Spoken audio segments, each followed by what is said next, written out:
Hello, you guys. Good morning. You guys, I have missed my praying line for like 4 days. We'll be back on the praying line faithfully starting tomorrow. Starting tomorrow. But it is such a beautiful day. I wanted to get on kind of early. I missed church, okay, because I overslept. But I was like, let me get on early so that I can go get my run on. It's so beautiful. I am going to take the dogs for a walk and get my exercise on. I'm gonna put them in their strollers so that I can run. Yeah, they got a big old doggy stroller I got from Timu that I put them all in. Hey, Miss Gigi, I love it when I start getting like when you can start smelling springtime. Hey, holiday tracks. I start to get so happy. Like I perk up, my energy levels go up. It's just awesome. Oh, I love spring is my favorite time of the year.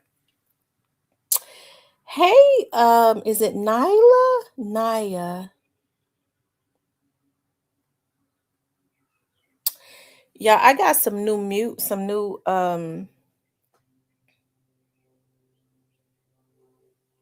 I'm doing some new things for the show. So yeah. Yep. Um what else? I don't know. I think it's just I just love spring. It's something about the winter. You kind of just want to get in out of the weather and all of that because it's cold. But then when it starts, you see the sun and you get that vitamin D and all of that. You just you start to perk up. That's why it's good to take vitamin D supplements in the wintertime. But how is everybody doing this morning? Hey, Angela. Hey, John Brown. What was I talking about yesterday in my platinum? Are you not a platinum member, are you? I did talk about some stuff as it relates to Young Dolph. Okay, yes, I sure did. Um, I've also started back going into my members so that I could keep you all updated on another case also. So it's not directly related to the Young Dolph case, but it is surrounding that. Some of the same people are involved, I guess, so to speak. So, yeah.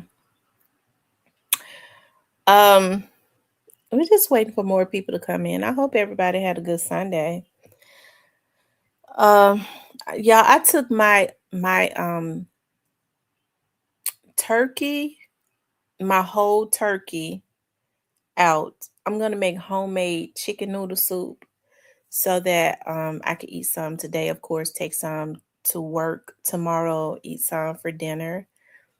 Normally, after 2 days, I'm good. I'm good. But if I have enough for Tuesday, I reckon, as my grandmother used to say, I reckon I'll eat some Tuesday. But after 2 days, like today, tomorrow, I don't care if it is some left. Now, sometimes I can go 3 days with spaghettis. Sometimes with spaghetti, I can. But I usually can't eat nothing after 2 days. I don't want it no more.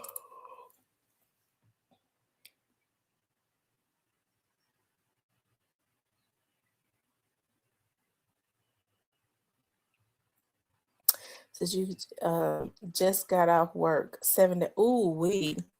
That's a lot of days, Tashawn. You need to take a day. You need to take a day. Don't overwork yourself. Even though going to Nashville was work for me, I'm happy that I got the opportunity to just go and relax or just be in a different scenery. That's what I'll say. a different atmosphere. John Brown said, "Real talk with Tamara. In your opinion, will there be any more arrests?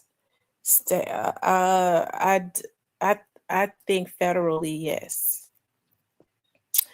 I think federally, yes.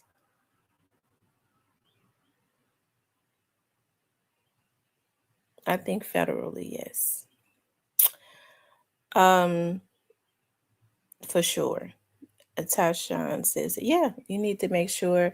Because when I was working a lot, I was leaving work, going to the bonding company, going over, then leaving work, going over to my studio, um, taking care of my clients. I would dread that. I had started dreading that. I was like, Lord, I just want to go home. When you get off one job, you just want to go home. I was like, Lord, I want to go home. And it's something because y'all know I'm gonna say this and I'm gonna get into talking about the subject. Y'all know I was telling y'all about like the guy kept going up and up and up on the rent, and I've been over in my studio for 14 years. And so I was like, I got so many memories there with my dad. Like that's my studio. I remember when my dad came in, painted my green wall so that I could do certain things. But I'm only over there like a couple times a month. Like I since my dad passed away, I ain't really able to go in there a whole lot. But it's a lot of memories, got my furniture and all of that. So when I was at the conference, and so you all know I've been looking for, this is the season I've been looking for a house in Memphis, right? I want to stay in the area that I'm in. And so I remember talking to my mom, and my mother was like, "Okay, you've already paid a mortgage. So it ain't nothing to, you just already know. Like even when you got even when you got bills, when you're responsible, you already know that that mortgage and that rent and everything, like it's going, that's always got to be there." And so I don't put myself in positions where I'm worried about like how am I going to pay my rent? How am I going to pay my light bill? How am I going to pay my essentials? I just don't do that. Okay? So because that is always going to be paid. Nothing is more important than that. It was the exact same way with the mortgage. It autom- automatically just came out. And so I was thinking about, the price of my mortgage. And I'm thinking about, I think that's what stresses me out because I'm like, dog, like I think about the price that my mortgage was. I think about the price of what my rent is. And I'm like, I'm putting all of this money, and which it was already temporary. Because when I took the job, I was like, I want to move in this particular place. And that's where I want to be. And I want the view that I want. So I've fallen in love again because I had lived down here one time before, and I was like, well, I want to it's time for a house, you know. And so my mother was like, think about like all of the rent that you're paying over at the studio that you never be in, and what the rent that you're paying now. If you took that, and I pay it easily, if you took that. And you're talking about the prices of the houses in the area that you're in. If you took that rent that you're paying in a studio, you could easily, like it wouldn't even be an issue. And I thought about that. It's like put the studio in your house because you basically just do things out of your house anyways. 'Cause I got a little section where so um anyways, I was at the conference and listening to some of those people, especially some of the women that was there. And so I was asking them, I was like, where are you all's office at? They said, well, listen, this is what we started doing to keep costs down. We started working, we set up an office at home. And that's kind of what a lot of people are doing now. They're kind of setting up space at home. And I was like, that's true. I had already given myself a goal to make sure I was in a house by this summer. And I was like, I could definitely, because that was going to be the goal anyways, to set up a room and make it into like like a studio. That is definitely the goal.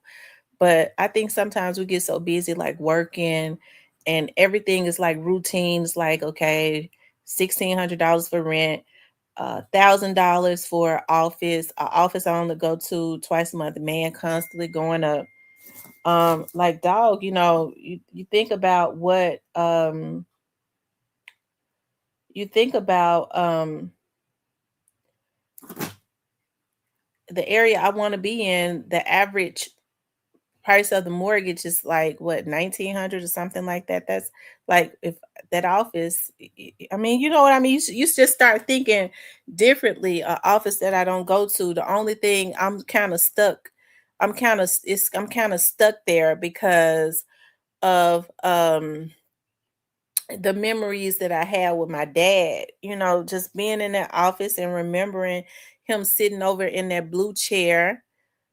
You know, But then, I get to thinking about, I'm stuck with those memories as if, but my dad is never going to walk in there and sit in that blue chair again. I could just take the blue chair with me because he's never going to be able to walk in there and sit there. I've always kept his desk the exact same way that he left it, as if he's going to come to his desk.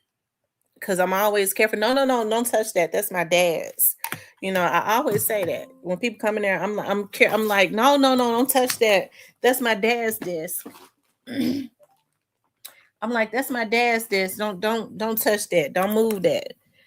As if he's gonna be able to come back and sit and be at his desk again when he's not. He's not. Hold on one second, you all.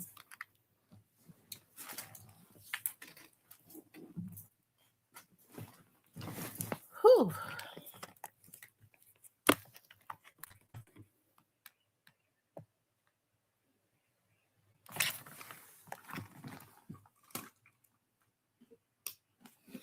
Okay, y'all, I'm back. Right, as if he's gonna be able to come back and sit at his desk again. He's not. I just like to keep things like he had it, being able to look at his handwriting, his last thoughts, because he always made an agenda of what he wanted to talk about, key points of what he wanted to discuss before he went on air.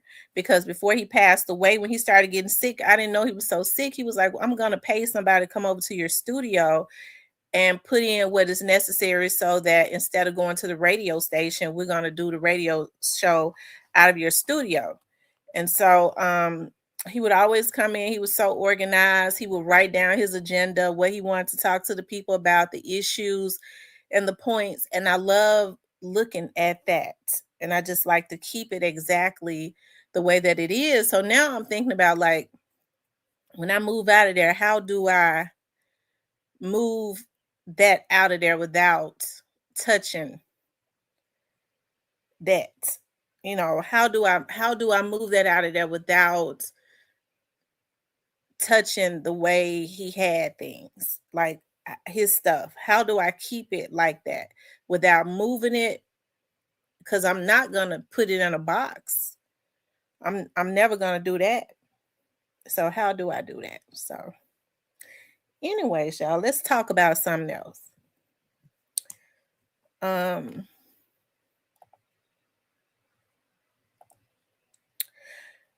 so you guys are Memphis police. So I'm gonna talk about two things.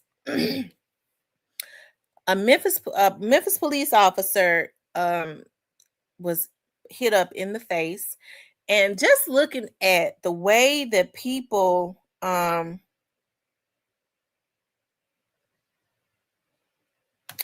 you know MJG, how you know, how you know it's a wrap. I need you to tell me how you know. I need you to tell me that. Okay, tell me, how do you know that it's a wrap?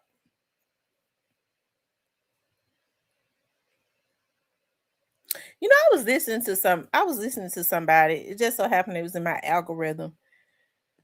And I was listening to them, and I get to wondering like about how mentally unstable people are.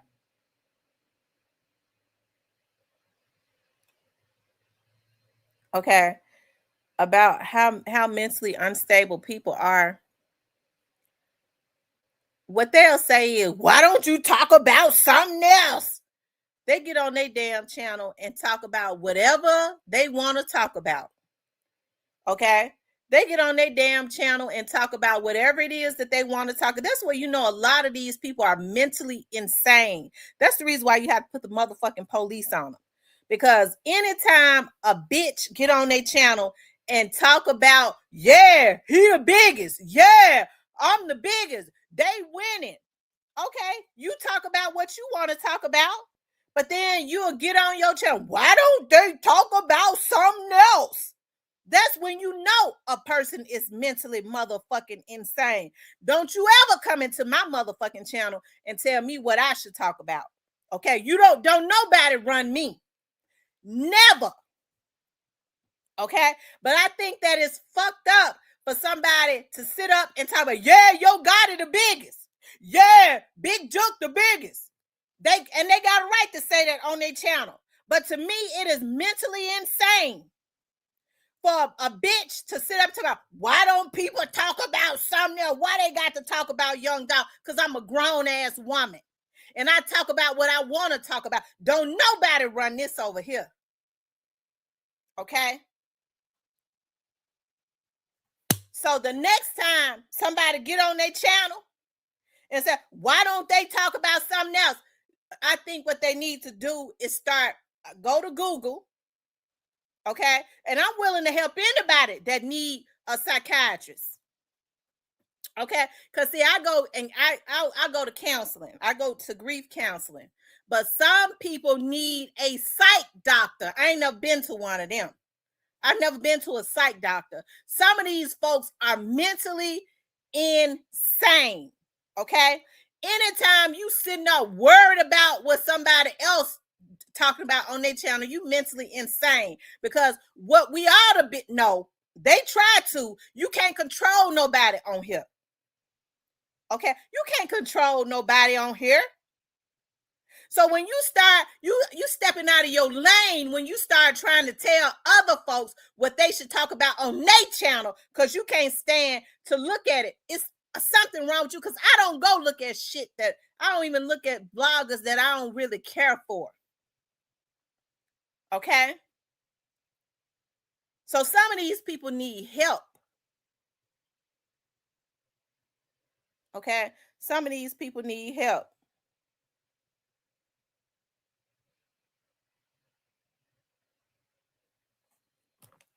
All right?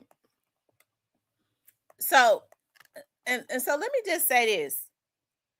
I don't have no issues with people having an opinion about anything as it relates to the Young Dolph case. Okay. When I get something updated, somebody tell me something, I'm gonna put in my members. That's what I do. Just like somebody told me something at a conference that I happened to just run into, I put it in my motherfucking members. Okay. But to me, it is insane because what the young man said was he don't really think Gotti will go down, and maybe he won't. Okay, maybe he won't. I tend to believe it that he will. Okay. I tend to believe that he will because so many people know that he was one of the ones that paid for the hit. It ain't happening as fast as people may believe that it should happen. That's fine. I ain't got no issues with that. I don't care. But you got me. You got when you telling me what I should and shouldn't be talking about. Now you stepping out of line. Cause don't my motherfucking daddy is deceased. Okay.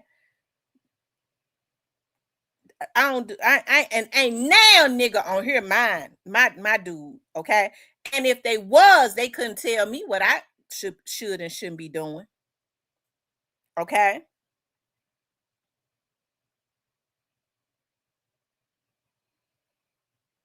Now let's move along. Okay, MJG, I thought you was on here messing with me. Okay. You know, sometimes see when I see new people up in here and they come in here and they say certain things, I sometimes I be thinking that it's other bloggers that are off of their mental meds that want to come in here and fuck with me. Okay. And I might go off. If you ain't no troll, if you ain't one of them, then hey, I apologize. You can rock out. If you is, okay. I was getting ready to say something else, but I'm not gonna say it. Okay. Anyways, y'all, let's move along. Okay. Now, the FBI, okay, is raiding homes looking for a man that shot a police officer. Now, I kind of have issues. I have well, you right, I should have, darling. You right, I should have. I ain't gonna get mad at you about that. I should have. Because after I started looking at them, I, okay, I saw something else. You're right. I shouldn't have just jumped all over top of your head because that's exactly what I did. Okay. What's up, Ken? So forgive me for that. Okay. So it says that the FBI, when I feel like I've jumped on top of somebody's head, I ain't got no issues with saying forgive me for that. Because when you come in here and I think you coming at me and I will jump because I've had people to do it too much. So my guards are always up. So forgive me, okay? So what the issues that I've had, okay, is that I've been listening to people talk about this police officer, and this man gets pulled over and people talk about they started GoFundMe. Now, I was looking at Facebook and I saw where they're saying that they went and raided the man's house. The FBI raided the man's house um of the man that started the GoFundMe. Why would people want to start a GoFundMe for a man that was pulled over for a regular traffic stop and then he pops a police officer in the face? Okay. Now, what I don't get is I know people have had issues with police. Okay. There are good police and there are bad police officers. Some of them are assholes and some of them are not. Okay. But here's the thing, you cannot just go and spread of energy, okay,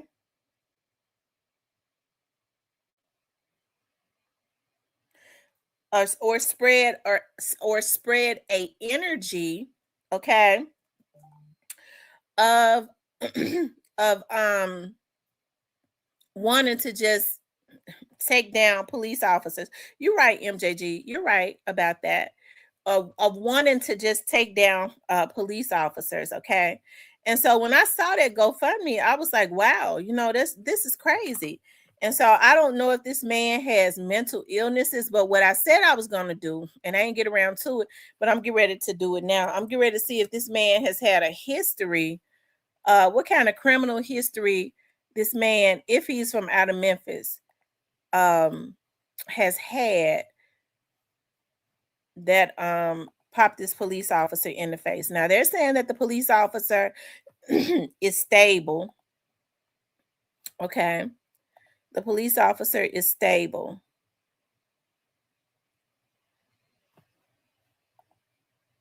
Hold on, you all.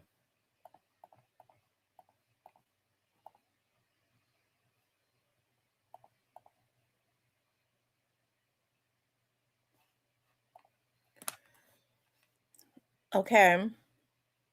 But the energy that I've been seeing of how people have been promoting um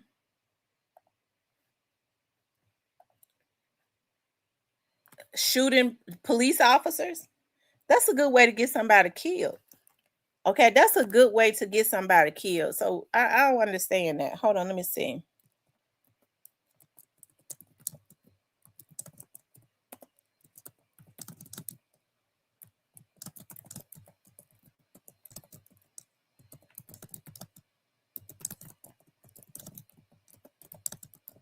Hold on, guys.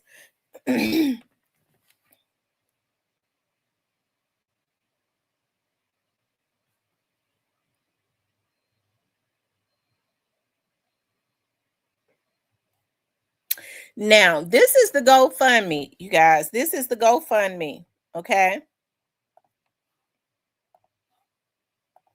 Somebody starts a GoFundMe for Danielle Maxwell.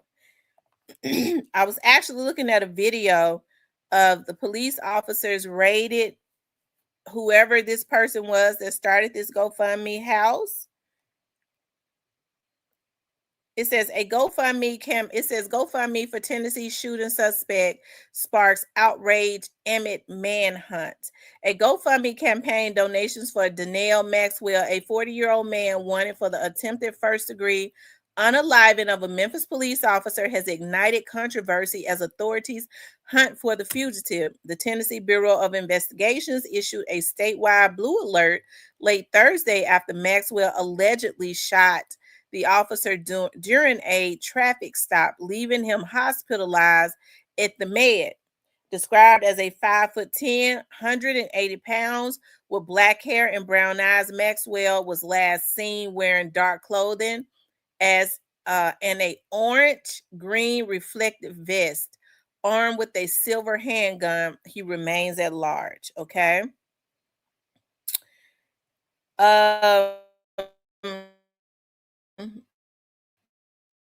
yes.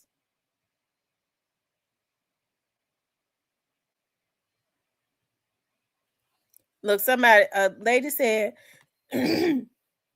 are they going to give it to him for real before I donate? Now, you know what's so sickening about this to me? A lot of women are very vulnerable. Okay. Women are very vulnerable, and um of course we do need good police officers, and I can't understand why women would want to um support somebody like that. But let me see if he's got a criminal history. Okay, let's see. I had already pulled it up, right? Let me see. Let me get back to this. I got too many tabs open. Okay, Maxwell. Danielle. His name is Danielle. Is it Danielle? Is it Danielle? Danielle Maxwell. Okay. So he was born in 1985. So he is not that old. Okay. It does not look like he has a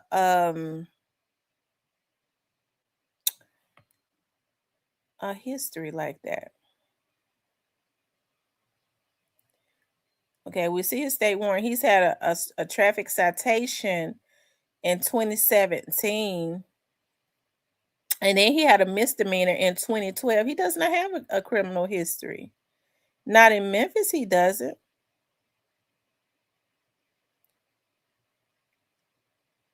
No labor case. So it was thrown out. Open container law. Let's see. I mean, the only thing he has is 2012. It says sitting inside of the above in the driver's seat with the door open. This UMS in the parking lot of the Emerald Square Apartments open to public. Officer then observed the defendant drinking a bottle of Seagram gin. Defendant was also holding a baby. Officer noticed that the bottle was almost empty. Defendant was detained and checked. Defendant had a suspended license out of Kentucky. Oh, so he's from Kentucky. Defendant stated that he was outside sitting in the vehicle drinking the entire bottle alone. Officers gave the baby to the mother. Defendant was taken into custody. So if he is from Kentucky, that's probably because Kentucky ain't nowhere from here really. He probably didn't try to crawl on back there. But let's see something. Let me see something. Let me see where he's all the places he's lived. But his licenses was from out of Kentucky. Um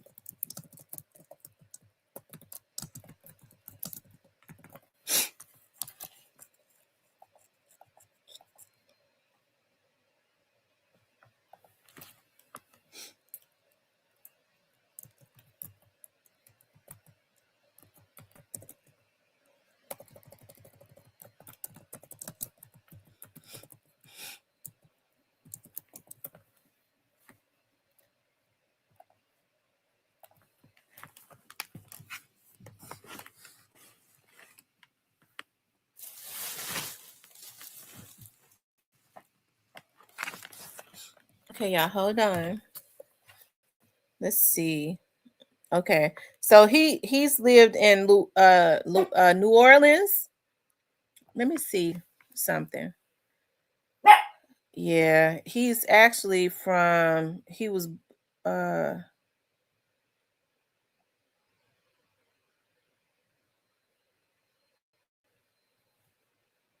hold on.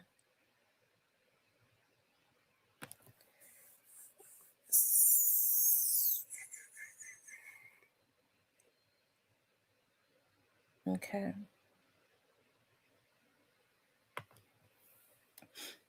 Um.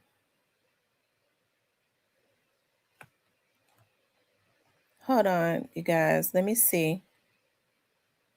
Arcadia, Louisiana, New Orleans on Arcadia Street.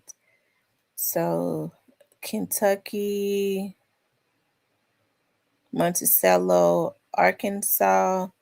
Okay, so it looks like he may be from Louisville more so. He's lived in New Orleans quite a bit. He's lived in New Orleans quite a bit, but looks like he may be from Louisville. He's lived in Monticello, Arkansas. Some he's lived in Monticello, Arkansas. Some he said the gym made him sin.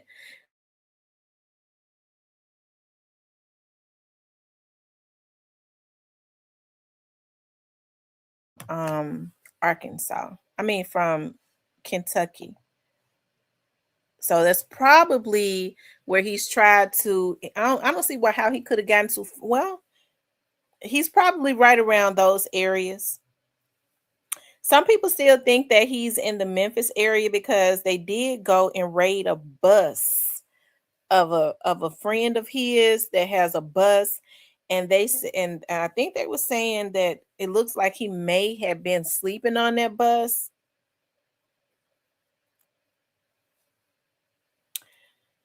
Hey, Miss Neezy. Miss T, you should try something new. Make new memories. Your father will always. That's true, Angela. I agree with you. That's true. I gotta make new memories. I agree. I gotta make new memories. I do. I do. Because I thought about, at some point I am gonna, what I want to do is like buy a house, a small house, and gut it out. And I would really like for it to be around the Midtown area. I want to gut it out and make it into a studio because I love the Midtown area. And that same desk that my dad had, some kind of way I want to find a way to like tape everything on it, like his handwriting. Like I want it to be stuck there and make it a decoration in my new office or something like that. I don't know. Um, let's see, you guys. Okay, so I was trying to find.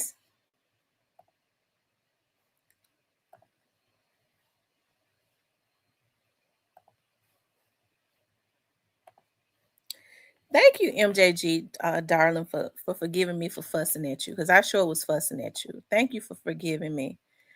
Um, let's see. I'm trying to find where they rated the bus because they sure have been looking. Hold on. I had it up, but I clicked out of it. Now I got to get back to it.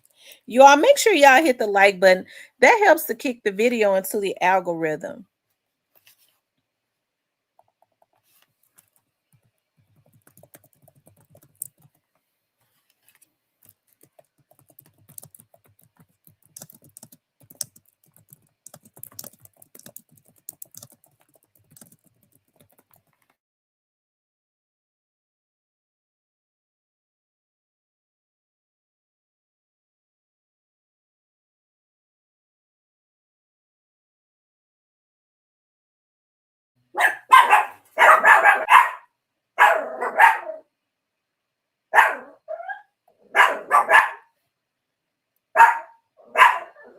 Hold on, you all. Y'all be quiet.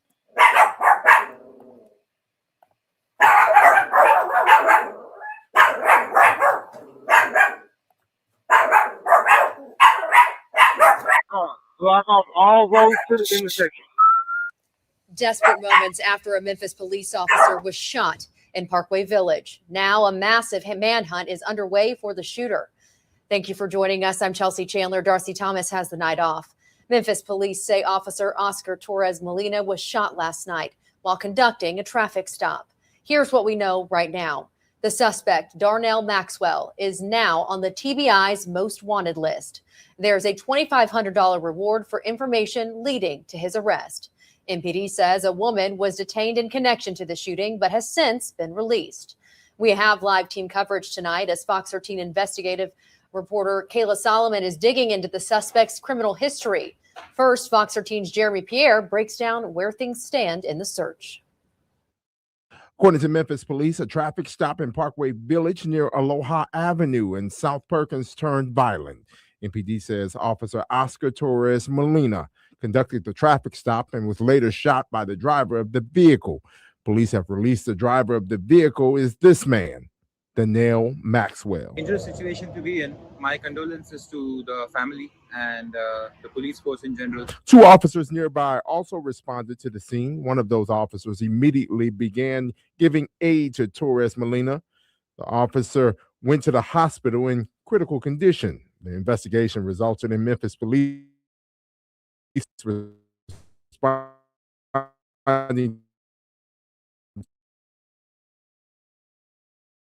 to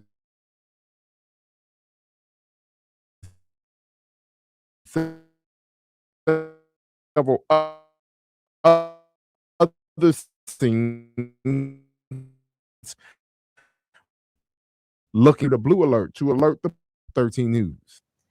Well, Memphis police say the woman who was detained this morning was released without charges. In a statement, Memphis Mayor Paul Young says, "All of our hearts are with Officer Torres Molina and his family today.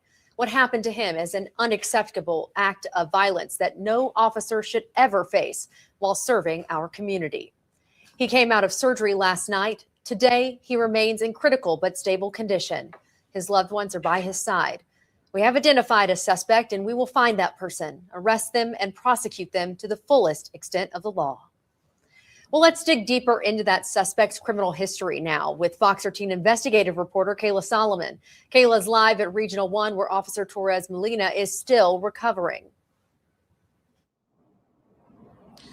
Yeah, and typically in situations like this where someone runs from police or injures an officer, the first thing we do is try to take a look at if there's any active warrants or pending criminal cases. And in this situation, we had to look into multiple jurisdictions to try to find if Darnell Maxwell has any type of criminal history. But what we found was unusual in this case. In Shelby County, Maxwell pled guilty to no driver's license charge in 2017, but otherwise there were no violent offenses. Fox 13 reached out to the Tennessee Department of Corrections today and found Maxwell has never been in state custody. But a nationwide search of Maxwell shows he's also lived in Kentucky as well as Louisiana. Now, Maxwell currently does have a state warrant out of Shelby County for criminal attempt first-degree murder, as well as the use of a firearm to commit a felony. Earlier today, we reached out to the West Memphis police officer or the police department after trying to see if they had any tips of a search going on within West Memphis. And they told us they went to a residence and they tried to search that residence, but it was empty at the time. Of course, this is still a fluid situation. The search for Maxwell continues, and there's now a $2,500 reward if you have any information. Chelsea? Obviously, a very unusual situation, and we know you'll stay on top of it. Thank you, Kayla. Wow, that's what I said. That in Shelby County now, like I said, he lived in Louisiana, and he has lived. It looks like he may have been born in Kentucky. I'm not sure. I'll have to see the first few numbers of his social security number to see exactly where he was born at. But he probably, either way it goes, like Louisiana is going back south. The Kentucky is going, I don't know, because when you go through Nashville, once you come out of Nashville, you're in Kentucky. So either way, it's not that far either way. But he's lived as close as Monticello, so I'm sure he's got people that he knows around those areas. I'm pretty sure that they've gone to all of those areas. Like I said, I saw last night where they raided a bus in the back of a person's house, like a long party bus, because they had gotten some type of intel that he had maybe been sleeping on that bus of a friend's, and they was going through there. Okay, they was, on the bus or whatever. I don't really know why he's running for. Like, I don't think he's gonna be able to get that far.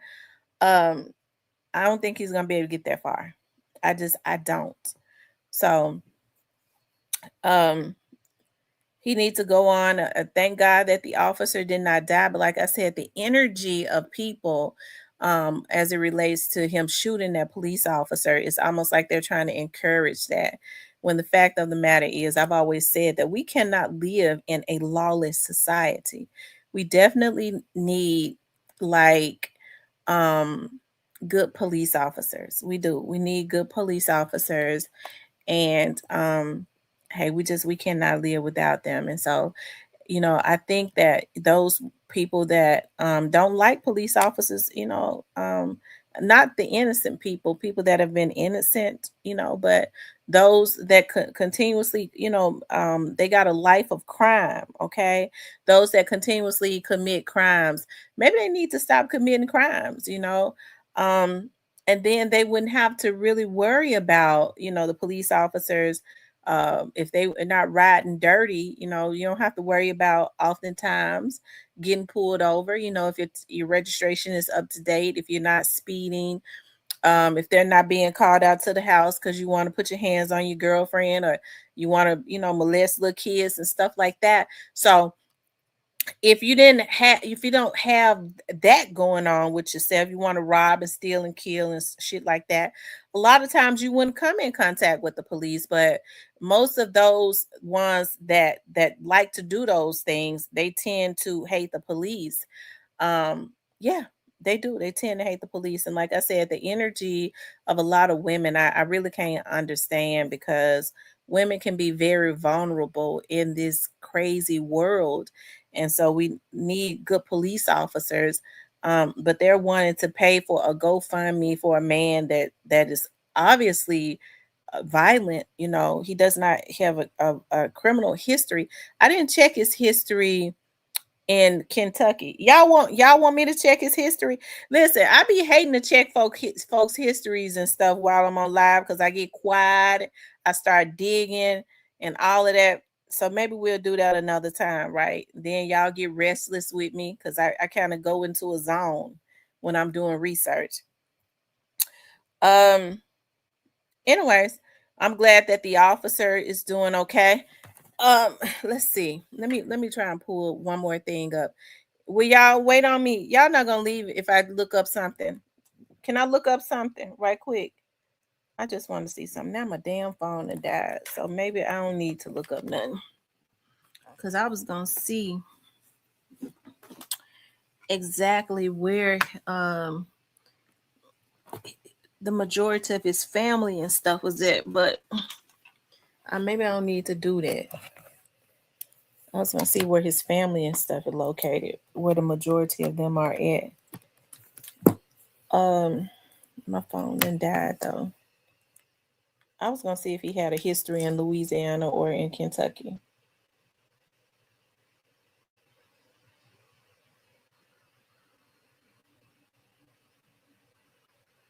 And the charging don't work. Ain't this some shit? Let me see. Y'all just give me a minute, please. I know I ain't leave my chargers out of town, did I? I'm bad about losing shit. I don't know. I guess I did. No, I didn't. I'm always out hard on myself. Y'all hit the like button. That helps to kick the video into the algorithm. We're gonna do. I just want to see something with him. I just want to see something. I want to see.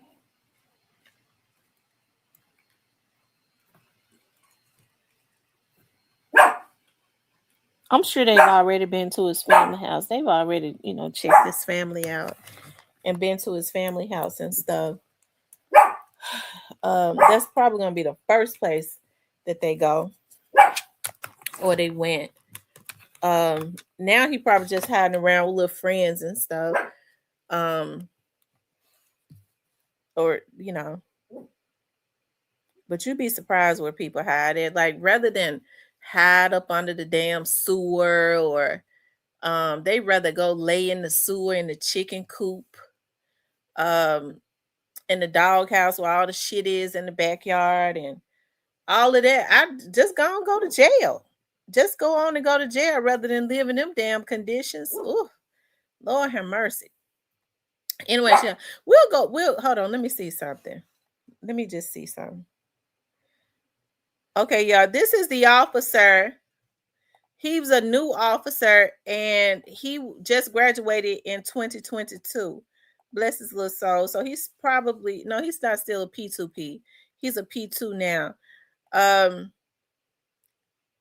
He's a new officer. Okay, so this is the guy that made the GoFundMe, y'all. This is the guy house that made the GoFundMe. Man, you fucking pulled up on your boy.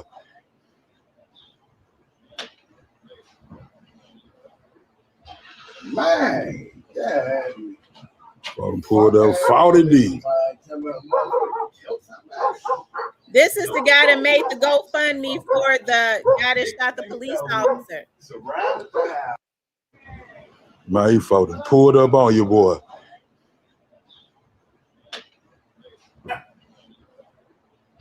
Man, yeah. Fucking pulled up 40 deep.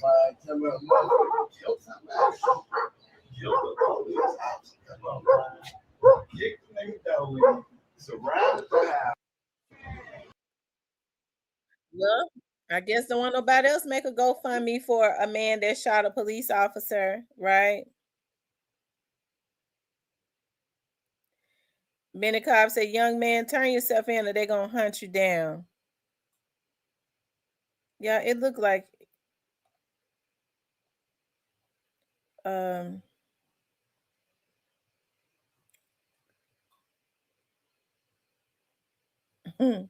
Lord have mercy.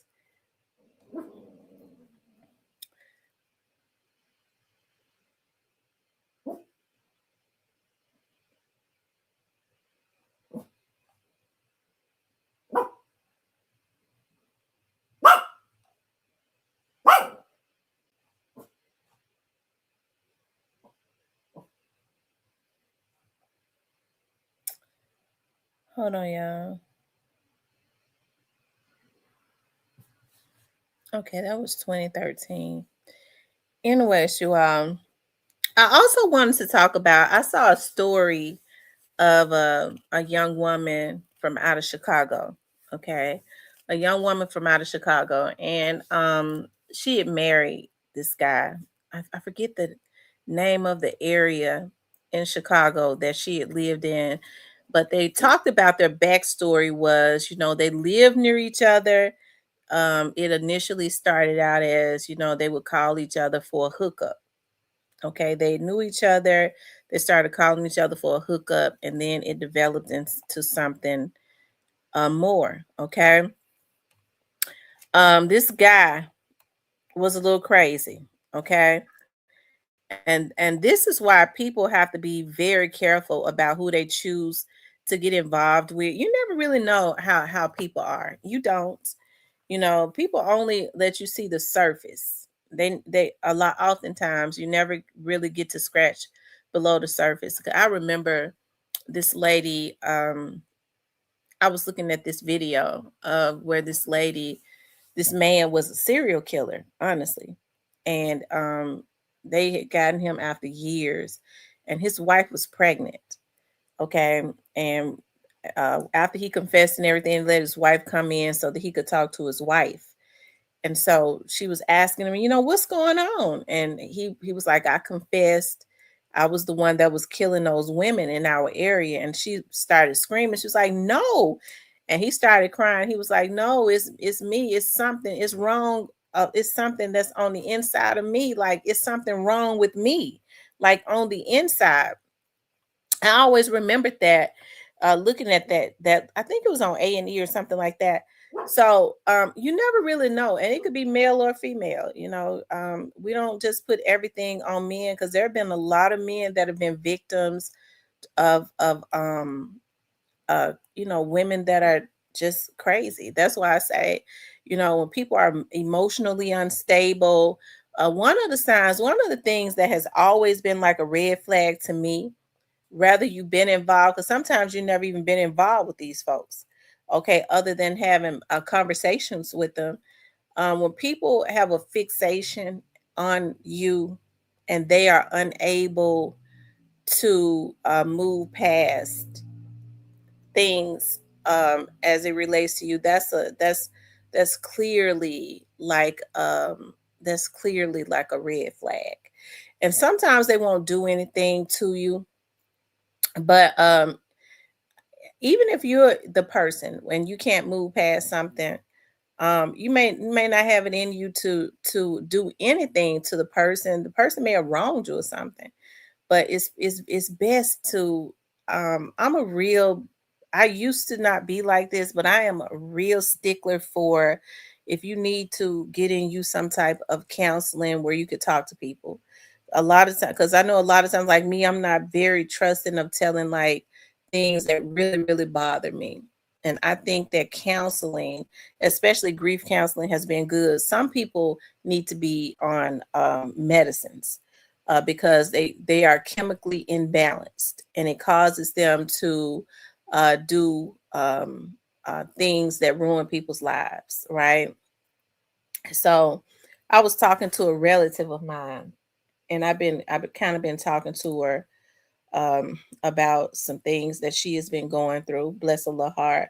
It really hurts me to see her go through what she's going through. And I'm one of those women. I know people, well, you know, she's single, she this and she's that. I always tell people, if you want if you want your spouse, if it's your husband, if there's not any verbal abuse, any physical abuse, any financial abuse, no types of abuses, if there has been some type of betrayal, me, I don't forgive. So I can't get past it.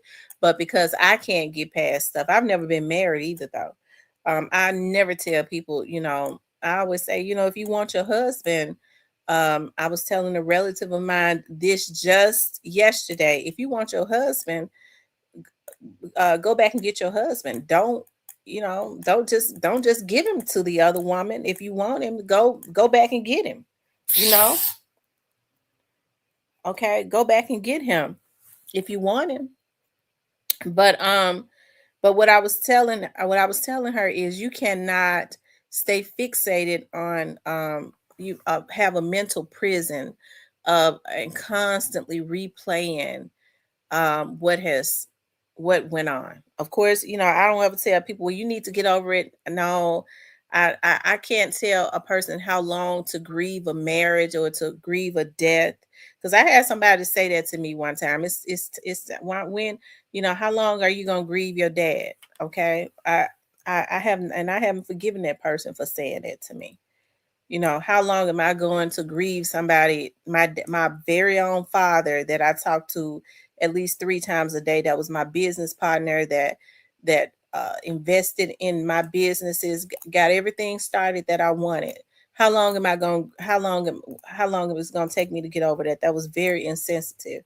So I'm not insensitive like that. But what I did tell them was to change it around. You know, instead of, um you know, either if you want to go back, go back. If you don't want to go back, start moving forward by making yourself better, right? I know a lot of times you go, I'm gonna delete all my accounts.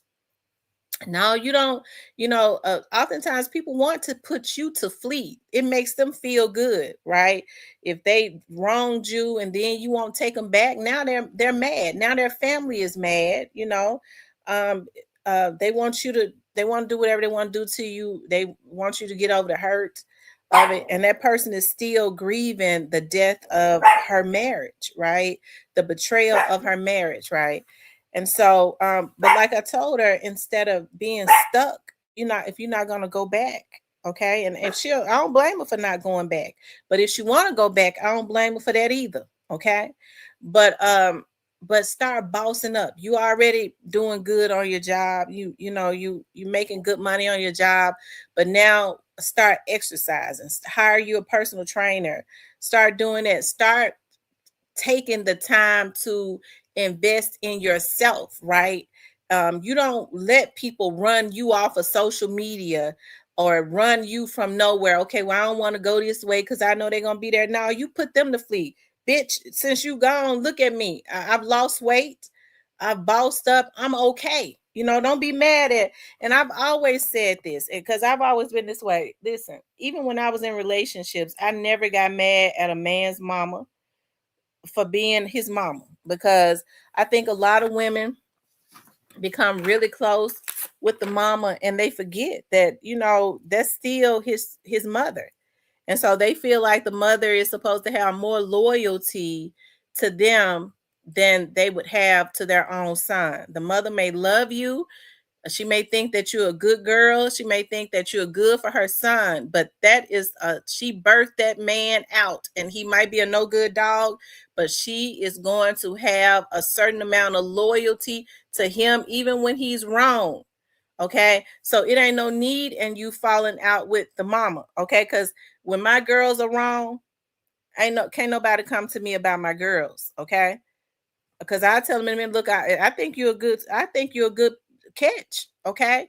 And she a damn fool, okay? But no, you can't come to me and talk bad to me, and you can't do nothing to my child, because then I'm gonna turn on you, okay? I'm going to turn on you. So I tell you what, I'm gonna pray for you. I'll talk to my daughter. She old and crazy, okay? She grown now, but you can't, I can't, I don't know what else to tell you other than, yeah, I think my daughter is wrong. If she did that to you, she is wrong. But I'm not going to team up with somebody else against my child. I don't think anybody would do it. And I think I've always been able to process that. I've always been able to process it. It's amazing to me how a lot of women can't process that. I just loves my mother-in-law. And it's a good thing when you can love your mother-in-law. Okay. When I get married, I want to be able to love my mother-in-law. But understand, I'm not going to get the issues confused. That's still her damn son. Okay. And she's going to have a certain amount of loyalty to him. Even when he's wrong, she might hate it, but she's still going to have a certain amount of loyalty to him that she's not going to have to her daughter-in-law. Okay. Because that is she birthed it. She birthed the damn fool out. Okay. But anyways, so but people get into like you see red flags, and that's what that person I was talking to yesterday was like. Well, there were a lot of red flags. And this is another thing too. I was always taught, especially by my dad, that men are protectors and providers, right? And that women always put themselves in positions, whereas when their husband cannot be a protector and a provider because things happen, you're in a position to be strong enough to step in. That's why you don't just waste money and things of that nature, but to come in protecting and providing for a damn nigga, I don't get that. Never happened, never will. Okay, that's not even the way that it's supposed to be. And you see a lot of women that start to do that. And when I was talking to her on yesterday, she was like, I really, because he was a hard worker. I got to give it to her husband. He didn't have a damn thing. She was the one with the business mind. Okay, a lot of everything that they have, it is because of her. But I can't take from, he took her lead as far as like he will work hard and make sure that he paid the bills and things of that nature, but I think it became emotionally draining for her because he didn't know anything to do other than just work and give her money, and she had to make all the decisions. And believe it or not, when men say women are bossy, oftentimes women want to be secure in knowing that I can trust my husband to lead us, right? I don't want to have to be the person to make sure that to make all of the decisions and stuff like that. And yeah, to make all of the decisions and stuff like that. So that can be emotionally draining. And I think, now because sometimes when you help people and they come from nothing, they don't have anything, and you help them and you teach them certain things like the way money flows, get your credit right and all of that. And then once you help to, it's like build a bear, they will walk off and leave you for um a 20-year-old girl, and he about 40 years old, almost 40. And it could definitely be heartbreaking, right? But then once they see a 20-year-old girl just after some money, of course they want to come back home, and then you stuck in the betrayal. And um are you gonna get past it? Some people just are stuck, and the anger sets in because they think about the family knew they made a fool out of me, they was playing in my face, and they don't know how to move forward, right? And I'm trying to think about this because I've been praying for this particular family member, right? But now don't get the issues confused, because I'm gonna tell you something. I know that some of the family members be looking at my show, and I'm telling you something, I don't play about my motherfucking sister. I didn't put it out there. I hate to I didn't even want to say who it was, but I'm gonna tell you something. My mother had my sister when I was 10 years old. So my sister has always been like my baby. Okay, she's always been like mine. I would feed her. I was so happy to have a sister, with my mama, because I was the only child with my mama until I was 10. They had me rotten. So I would feed her. I would change her pampers. She was always on my hip. She was just my baby. When I went to the park, I had to carry my little sister with me. When she was 10, I was 20. And so when you got motherfuckers that come from up out of Westwood, and shout out to Westwood, okay? My sister ain't never been in the damn street, okay? So when they come up from out of Westwood, but I come from my sister didn't grow up in the hood because we moved when she was 2 years old, but bitch, I grew up in the hood. I don't play about my sister. I can meet somebody in the parking lots, okay? She don't know nothing about that, but I do. So don't nobody bully my sister. So if you listening to this, you better know this before I teach her how to, because he ain't gonna get shit anyways. Okay. But now I like him. Okay. I liked him as a brother-in-law. I did. I liked him. Okay. I did. I liked him. Because even though he didn't have a damn thing, when she taught him, because she is the one with the good job at the bank, okay, that works with credit, teaching people how to get their credit and shit right legally through the bank. That's the reason why I know you ain't got to pay nobody. Okay, all you got to do is go to the bank. They'll show you. Okay, they have counselors that will show you. Stop giving folks your money talking about they gonna take everything off my credit. They gonna put it right back on there. Go to the bank and get you a credit counselor that they do that shit for free, and they'll teach you how to do it, and then turn around and give you a business loan. Okay, that's the type of stuff my sister and them do. So she taught this Negro and his family. Okay, so what they gotta understand is my sister is grieving the death of her marriage, but I will snatch up a bitch about my sister. Okay, because he was the one that wanted to go and mess with a 20-year-old tramp. Okay, a 20-year-old baby that all she wanted. Okay, because we saw it in the phone, right? I told my sister, I said, let me tell you something. She said, he treated me differently. He's a fan of the show too, so I want him to hear this while he's sitting up talking about you listen to your folks, bitch. We told her to stay. Okay, before we knew everything that you did. Okay, so I said, whatever is going on is gonna be in that phone. Do you know how to get in it? Okay, and yes, all she's married to him. All the phones in both of them names. So of course I could show her how to get into a phone that's in her name. Okay, too. And so all of the stuff that he had in that phone, y'all, with that 20-year-old, the girl was 20 years old. It blew my mind. Okay, when I ran her phone number and I saw her age, it blew my mind. I couldn't believe that he would, a woman that my sister has thyroid issues. So it messes with her moods and stuff anyway. So she's sick a lot. And because he has so much potential, he was working hard. He got tired of I guess of working hard, because she runs them as far as money and credit and stuff like that is concerned. My sister is a stickler for that. Okay. She's a stickler for that. But what she did was she took a bond from the slums and she tried to, because he did have potential. I'm not going to take anything from her. It's not like she took care of him. He worked hard. He would even work 2 jobs at times. Okay. But then his mind is weak. Okay. His mind is weak. And so now my sister is kind of stuck, and I want to like the brother again. Okay.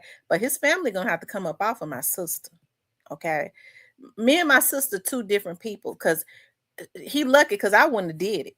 Okay. I'm not build a bear for no bitch. That's the reason why Parker ass got back up on that motherfucking bus and was sent home. And I don't mean to keep talking about Parker because I know what they will do, but I'm 10 years older than my sister. Okay.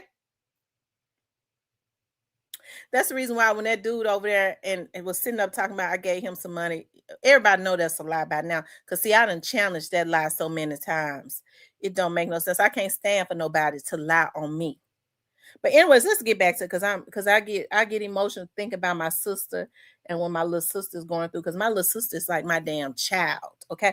I'm gonna tell y'all something about me. When I love people, that's the reason why I don't forgive. Like when I have friends, I don't have a lot of friends, but I do have friends. When I take people as friends, I'm very loyal. Okay. I'm very loyal to them. And that's the reason why I'm very meticulous, because I'm very loyal. I'm very dedicated to my friends and my family members, and I'm very territorial. Like you can't get to me. I build like a fence around them. If you're trying to get to them, you ain't getting through no gate. I am a gatekeeper for real. You're not getting to them through me. Period. If you're an enemy, I can't love you or be cool with you when you're trying to hurt people that I love and care about. I can't fool with you. That's the type of loyal person that I am. That's the reason why I'm very isolated, because I don't see a whole lot of people. And I see it in Diane. Okay.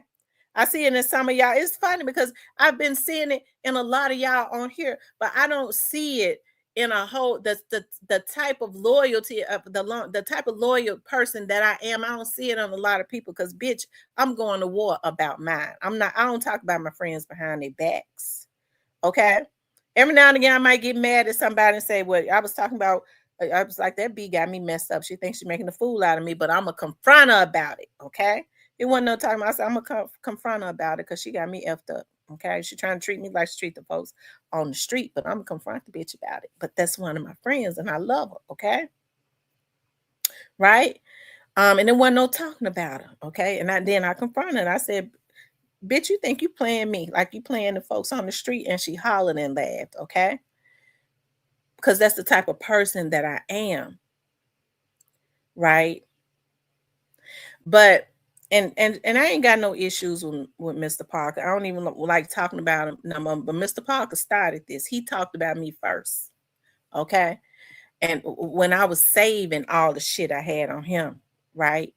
But I'm a protector of the people that I love. And you have to understand, my sister don't have the type of experience that I have. My mother was really sheltered with her. She tried to shelter me. I just wouldn't let her. Okay. I did my thing. I wasn't bad. I just didn't let her. My sister has been very sheltered because she's always been sick. Right. My sister has been sick with that thyroid stuff. So I'm very protective of my sister. And ain't no motherfucking West Memphis Westwood hood rats gonna be fucking with my motherfucking sister. Okay. At all. So I remember when the wedding happened. Yeah, we're gonna talk about this shit today. We're gonna get back to this girl right here. So when they was going to get married, and like I said, the dude worked hard, but he had people in his family telling him, why are you working that hard? Because they wives take care of them. My sister was raised differently. We don't take care of no damn men. Okay.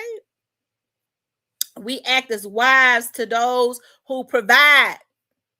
Okay, I got your back now, baby, because I know you got mine. Right? So he started listening to other people in his family saying, y'all got that new house, got a beautiful home. Ain't never even had a, okay. Maybe I shouldn't talk about it because maybe I don't need to talk about it because I'm going to get deep and deeper and I'm going to go in. But they need to leave my sister alone. Okay. My sister is a good girl. My sister is a good girl. We were just raised up with different types of values. Our daddy taught us differently. Okay. Men are providers and protectors. And so I remember when my dad, right before my dad passed away, my sister, I'm so happy that my dad got the opportunity to walk my sister down the aisle. And my dad talked to that brother. He was like, he come from a different world, but at least he wants something different and he works hard. And my dad loved men that work hard, regardless of what their profession was. He said it could be a garbage man, as long as he understands the assignment, and that is to work hard to take care of your family. Then that's a good man. If he is willing to do it. And so that brother was doing it. He fell off some kind of way. And I even told my sister because it hurt me so bad when I saw the girl was 20 years old. We looking at, yeah, I got shit in my Temu basket. I got shit in my Temu basket that I need to pay for. I ain't got no money to pay for. You go cheat on your wife or something like that. Y'all should have seen the nasty stuff. See, my sister ain't into that. Okay, y'all. That's why I said, what is going on with these young girls? They do anything for a Temu shirt. And you had this bastard that fell for it, his old ass, almost 40 years old. Okay. But anyway, we're gonna get up because see, I'm gonna get upset because I think about my sister crying and stuff yesterday, and it's still on the top of my brain, and I don't know how to see. I be trying to protect her and tell her, well, this is what you got. But see, then I take on that energy and I be ready because he can't beat me. They ain't crazier than me because I get on here and talk about him like a dog. Okay. And then get on Facebook and do it too. That's what all they feel. I will get on there and do it. My sister ain't gonna do it because she ain't that type, but I will. Okay. Leave my damn sister alone. Okay. Just leave her alone. Because she already sickly. Leave my sister alone. I'll take the fade. Come at me. They don't want to come at me. Because like I said, when the wedding happened, my sister was just shaking. Okay. The way that they try to do my sister, and she was trying to be so nice, she put them all in her wedding. I said, why you put them damn hood rats in your wedding? And see, I was going through a lot at that time because my dad had started to decline and stuff like that. We didn't know what was going on. And I had a lot of issues going on. And I was the best woman. And then I started reading the text messages and I was like, dog, these girls dogging my sister out. So I sent a message. I said, let me tell y'all something. I'm the maid of honor. Don't text my sister about nothing. You go through me. Okay. I straightened it up real quick because they was just running her. And then when she get nervous and stuff, it's like a thyroid and stuff flare up. And anybody that has thyroid know how people be, right? And so my sister went through all of this just for him to go cheat with a 20-year-old thought that's sitting on Facebook that he met on his job. Okay. That he probably wouldn't have even had if my dad had not reached out to the folks over at the job and said he's a hardworking young man. Okay. And he married my daughter, and my dad got him a job that he never would have got. And he got over there and do my sister like that. Okay. But anyways, I said that to say this. We don't exclude my sister from that because I'll call him. Because the more I talk about it, I will call him. I'll get off of here and call him. I'll cut this live short and call him and his mammy and his brothers. Okay. So anyways, y'all. But anyways, it's always good to date when the yoke is equal, right? The yoke has to be equal. This girl knew in Chicago. We're gonna get back to Chicago because I'm getting upset about my sister crying yesterday. Okay. So we get back to so this girl knew. I want y'all to see this live because she ended up getting serious with this dude. Okay. I want to show y'all this. Did I pull it up?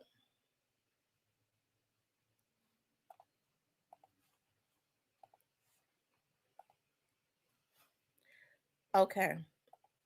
It says, man sets wife on fire after dousing her in lighter fluid. Y'all, that's why you got to be careful about who you get with. It ain't nothing wrong with being by yourself.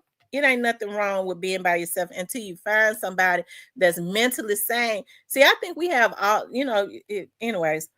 It says Lavinia Gardner took off her burning clothes and jumped into his shower to put out the flames before running 2 blocks to a Southside firehouse on April 16th. Prosecutors said she died a month later. After a South Deering man set his wife on fire, the badly burned woman jumped into the shower and ran to a nearby fire station for help, Cook County prosecutors said Friday. Lavinia Gardner's skin had melted over her fingernails, and the plastic in her hair extensions lay fused in her skin. A CFD member noticed after he let Gardner inside the Engine 81 firehouse on April 16th. Assistant State's Attorney James Murphy said she suffered 2nd degree and 3rd degree burns to more than 70% of her body. Gardner allegedly told firefighters that she knew her husband, Henry Taylor, would try to kill her, and that she should have left him a long time ago, Murphy said. She also asked the firefighters if she was going to die. She did a little more than a month later on May 21st at the University of Chicago Medical Center, where she had undergone skin graft surgery. Taylor, 31, was held under bail Friday for Gardner's murder. Judge Susanna Ortez called Taylor's alleged actions brutal and heinous. Taylor allegedly admitted he sprayed Gardner with lighter fluid, then flicked a lighter at her. Gardner took her burning clothes off and jumped into the shower to put out the flames before running 2 blocks and pounding on the door of the firehouse. Hours after setting his wife on fire, Taylor called Gardner's family and told them, "I set her on fire." Taylor turned himself in on Wednesday and repeated his alleged admissions during a videotape interview. He told police that he wasn't even close to her and she went up in flames. Autopsy results are pending, okay? Now, I want to show y'all a video, okay? I want to show y'all a video of this, of them, okay? Let's see, when was this done? This was...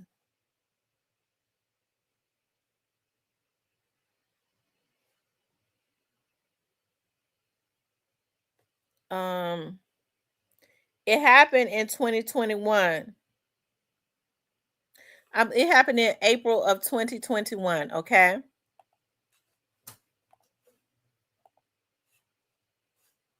What? Courtney graduated college. Coco went to college. They say, "Oh girl, I just got to sucking 9 niggas up." Bang. What? Courtney graduated college. Coco went to college. Cynthia went to college. They already went to school. University. They went to school, so I guess it's time they can. Are you live? Yeah. Wow. So the fuck, and I'm not saying nothing's wrong because I'm proud of you. Because my niggas don't. They say, "Oh girl, I just got to sucking 9 niggas up." Bang. What? Courtney graduated college. Coco went to college. Cynthia went to college. They already went to school. University. They went to school. Now this is the victim right here. This is one of the last lives that they did. So, this is the victim. The fuck, and I'm not saying nothing's wrong because I'm proud of you. Don't get it twisted. I am proud that you went back to school. Don't get it twisted. We don't care because Courtney got a fucking education out of a cereal box. Boy, motherfucking lie. I don't care about who homie got they fucking education. My homie got an education. That's all that Fuck you matters. talking about. I don't care about what no other nigga got. Nigga be yeah, my homie went and bought a Benz. Nigga, fuck your homie, nigga. Fuck you talking about. I don't give a fuck about nobody else, homie. He over here on his live. No, I'm on your live, nigga. Matter of fact, I'm finna end You mine. You ain't on my, you on your own motherfucking live. I'm finna end mine and get on yours. You fucking hate him. Fuck you talking about. Nigga You talking can tell that she's Girl, nervous. my friend. He's on his live. My friend graduated. Your neck was like this. How my neck was? Okay, so now you can tell how nervous. Now listen to some of the stuff that he says to her. He's totally trying to embarrass her while she's on live. And you can tell the way she's eating, she starts to eat fast, how nervous she gets. And then he makes reference to doing the exact same thing that he did to her, to one of her friends, and watch and see how nervous she gets. Okay. She's trying to play it off and to keep the situation neutralized or basically diffuse the situation. But you could tell he's just listen to him. My friend graduated. Big head ass boy. Look at this crackhead, y'all. I got real friends. Niggas getting education.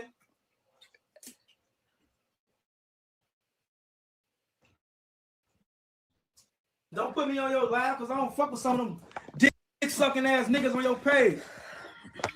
Yeah. My phone falling, babes. Help me. It just put on a whole motherfucking Cock sucking ass nigga. I'm waiting to run in one of your. I'm waiting to run into one of your friends. I'm gonna open this motherfucking head up. Baby, I put this thing on. I'm gonna open his head up and set his ass on fire. There you go. My bad, y'all. Get that shit a game, boy. This shit so motherfucking fast. Open this shit up and go live. Be like, ah! Baby. I told you, bitch. Hey, Bears. Hello, bro. Apollo rewards those who are loyal. Yeah. You know what? Asked you to do. Things might be different. We finna goddamn do an education test. Thank you, Passion. That's what it showed me, Vince. What somebody said, congratulations. It's all to run with evil. Cause you ain't really, we ain't married, y'all. There's one little evil thing myself. You a motherfucking lounge too funny news. Boy, we went to a Photoshop. That shit was Photoshop. Yeah, all right. Nigga a goofy. That shit was Photoshop, boy. How do you Photoshop? You a goofy. That's just that shit was Photoshop. That was a motherfucking filter. Did you say a filter? That's a nice filter. That was a motherfucking marriage filter, boy. Fuck you talking about? Too slow. It's quite the That was downloaded the marriage filter on the iPhone, boy. Oh, that's so sweet. It's about, yeah, we got married. Boy, shut up. Cool. Tell your mama to shut up. Tell your motherfucking mama to shut up. My mama don't talk.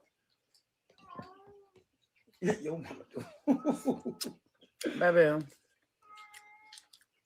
Make me get on your live right now. Fuck you, come out. You can get on my live. I don't give a fuck. All my viewers left my shit to go on your shit. Oh shit. I mean, fuck my page. Thumb sucking ass bitches done left my page and went on yours.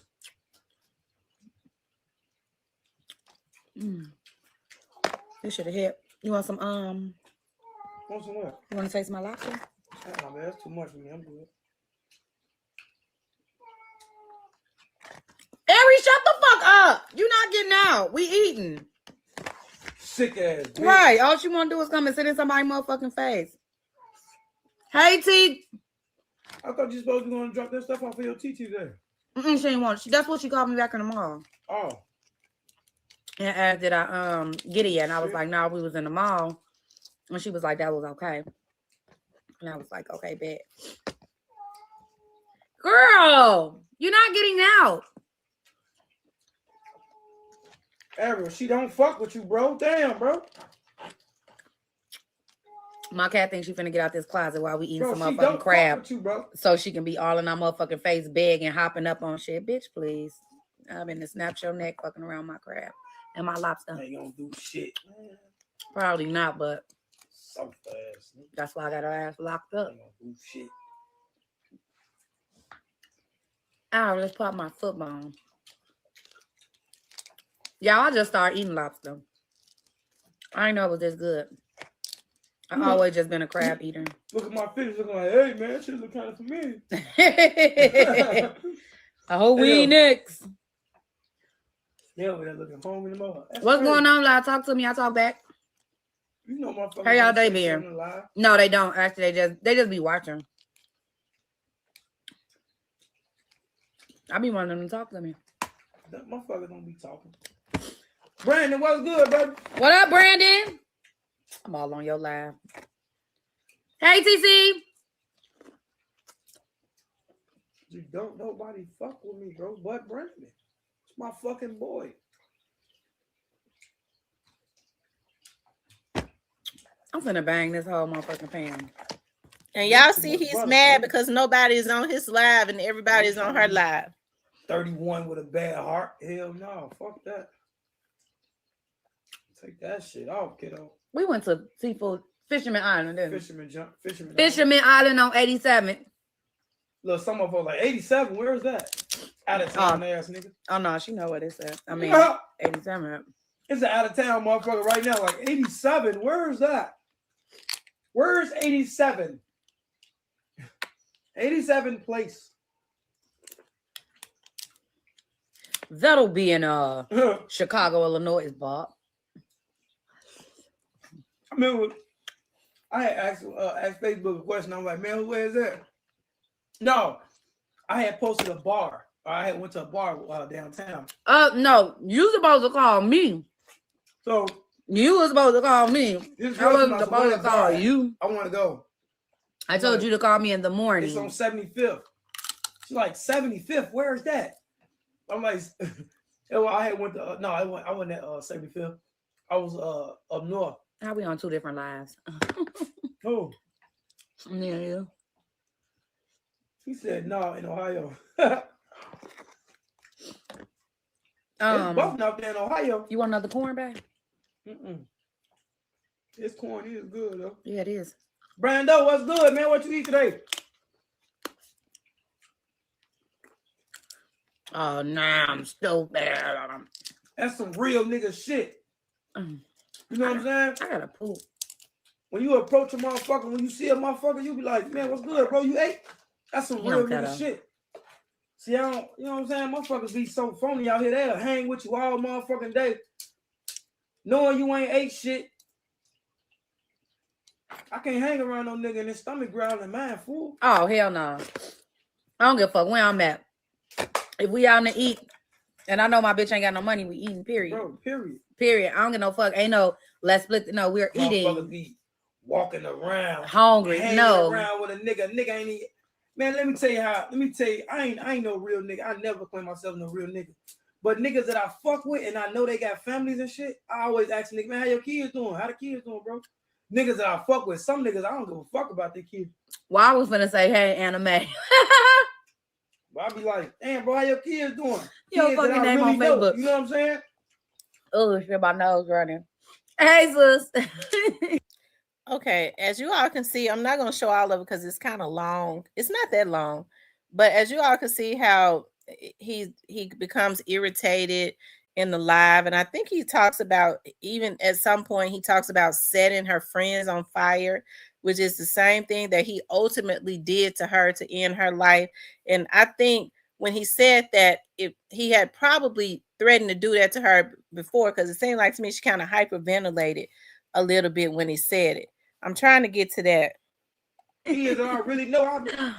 And how your kids doing? How your OG doing? Type of nigga I am. They don't want no more potatoes? What's some of? I'm not gonna get all these potatoes. That's for sure. Baby, I don't want all them potatoes. So it seems like that she's constantly trying to, babe, you want some more potatoes? You want some more of my crab? Constantly trying to diffuse a situation because she knows he seemed to be getting ready to get started. When you've been with somebody, you already know when they get ready to get started. Okay. Potato head ass, boy. Your mama got a motherfucking potato head. Your mama got a potato butt. I thought I was gonna say Harry on the I'm map. gonna eat that motherfucker like. I just laughed real fast, like really. Now, he just made a reference. She played about his mother having a potato head, and he totally goes overboard and says, your mama got a potato butt, and I want to eat that MF. Now, what man says that about his wife's mother? He could just say, your mama got a potato head, but then he talks about her mother's butt, and then talks about he wants to eat her mother's butt, and this is his wife. That's totally demeaning.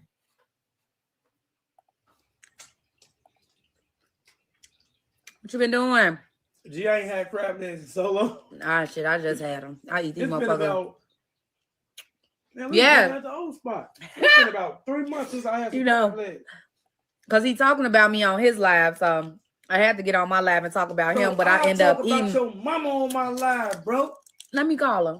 Your mama, look, let me say how petty she is. She won't send me no friend request. She'll be on the outskirts and be liking shit. You ain't even my friend. Then Cause soon as she get on the phone, what she gonna say? Oh, he always posting stuff. Henry. I told him. Henry. Let's stop saying my name like that if we wind up pregnant.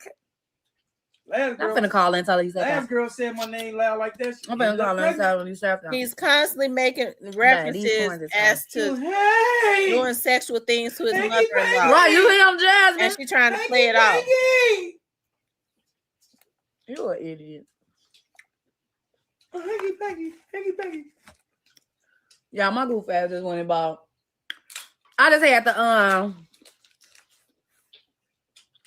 every baby shower coming up. This shit good. I ain't gonna be lie. Yeah. Oh, I'm going to the baby shower. Every baby shower coming up. Yeah. I just went and got Why don't she go buy some Air Force One? Some fucking hard bottoms. Gee, who bought hard bottoms for a fucking newborn? That baby feet gonna be like this growing up. Every time I go to a baby shower, I buy nice stuff. You don't buy no hard bottoms though. You're supposed to buy soft bottoms. Baby, those are soft bottoms. No, them ain't. They are. Let me see them. No, I'm just fucking around eating food, baby. Those are soft fucking bottoms. with you, bro. Damn, you about to pull a turd out your ass, bro. They are soft bottoms. Bro, you ain't gotta go through all that, my nigga. I did just fart. You did? Yeah. Why all our food right here? Yeah. Fucking disgusting. Yes. Bro, I'm gonna kick your ass. He a crackhead. Who a crackhead? You. You sure you want to take it there? Bro. You know my mama was doing drugs when I was a baby. You're a crackhead. You're a crack So you baby. Tell motherfucker my business? You just told everybody your business. I just co-signed. Don't worry about it. I see what the fuck I got to do.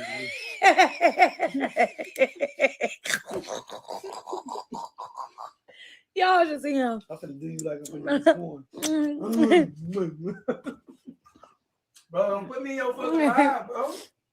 He over here banging this motherfucker corn. I'm hungry. I ain't ate all day. Yes, you did. You had a whole gyro and some okra. And you bought me a fucking gyro and I'm some thought ass nigga or something. Nigga, that's what the hell you wanted. You want a gyro? I'm worth more First than that. Fuck you talking about. That's why I got you crab eggs and shrimp. Now he complaining about her getting him a gyro, talking about he's more than that, worth more than that. And then she said, well, that's why I got you crab. He complaining about the gyro. Okay. He an idiot. You wanted a gyro, first of all. I like one of them niggas that sell weed and loose squares all day, and all they got enough money to do is get a gyro. Fuck, I look like. Stop playing with me. Y'all could tell his mama was on crack when she had him, right? Yeah, mom was good how she had me too. Come on, man, get me out your fucking live, boy. Boy, your live dirty as hell, babe. I need to use one of your things to hold my phone up because both my pops are right here. Oh, I got it. What are you talking about? No, can you open this for me, please? I get a sip of it. Okay.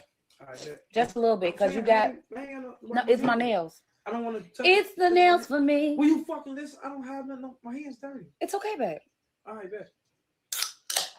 Now, since I got to do this, I said you can have a sip, but you got your... 3% tax. No, but don't drink all my shit. But listen, I said you can have do you some. tell the motherfucking tax man, oh, don't take all my money? No, they just take your shit and you just shut up and get your money and be No, quiet. that's why I go to Indiana. Okay.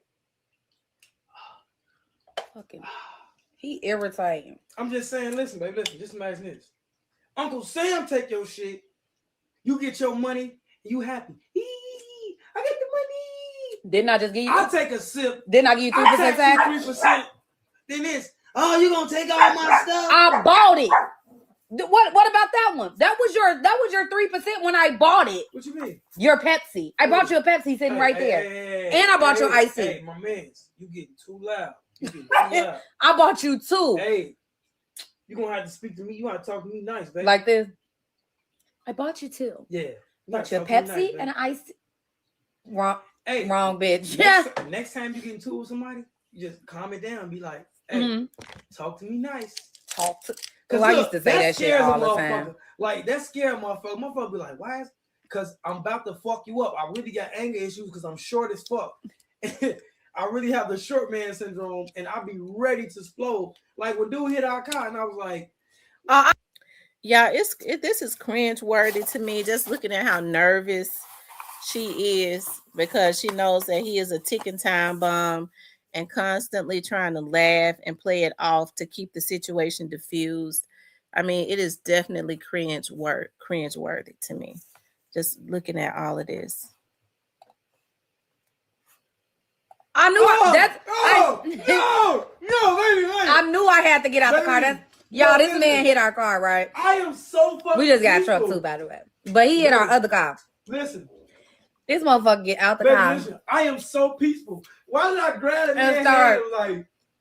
I'm like, let me get out this car. I'm like, don't make me. Because we finna hit this man in the face. What you mean? Because the man was arguing with him. Do what like he hit, like we hit him. I'm like, yeah, let me get out. I'm like, man, don't let me do this to you. I don't want to hurt you. What you mean, man? Yeah, I really be saying crab up worse than this, boy, but I am on live, so I ain't gonna let y'all see how I really be eating. I will go back to prison. And I ain't going for. You heard him say, I really have nothing to live for, even though they had just gotten married. He says, I really have nothing to live for. I will go back to prison. I mean, anytime somebody sit up and say, I ain't got nothing to live for, I mean, you need to run as far away from them. I'm talking about anybody, whether it's family members, anybody, especially somebody you got to live in the house with. You sleeping in the bed with? No, you ain't got nothing to live for, and we got a life together. I mean, you don't think your life is worth nothing? If they don't think their life is worth nothing, they'll do anything. For a fight. I'm trying to break your motherfucking neck. And then stay at the scene of the crime. That's why I like you want these shrimp, right? No, but really? So you trying to kill me? Why you put that right there? What? My pop? Yeah. Because I don't want to sit it on the couch. Open yours if you want some pop. Don't try and drink no. No, yes you do. Yes you do. Fucking throat baby. Yeah. Throw baby. I'm tired of that. On the couch. On the couch. I think that is so important. What?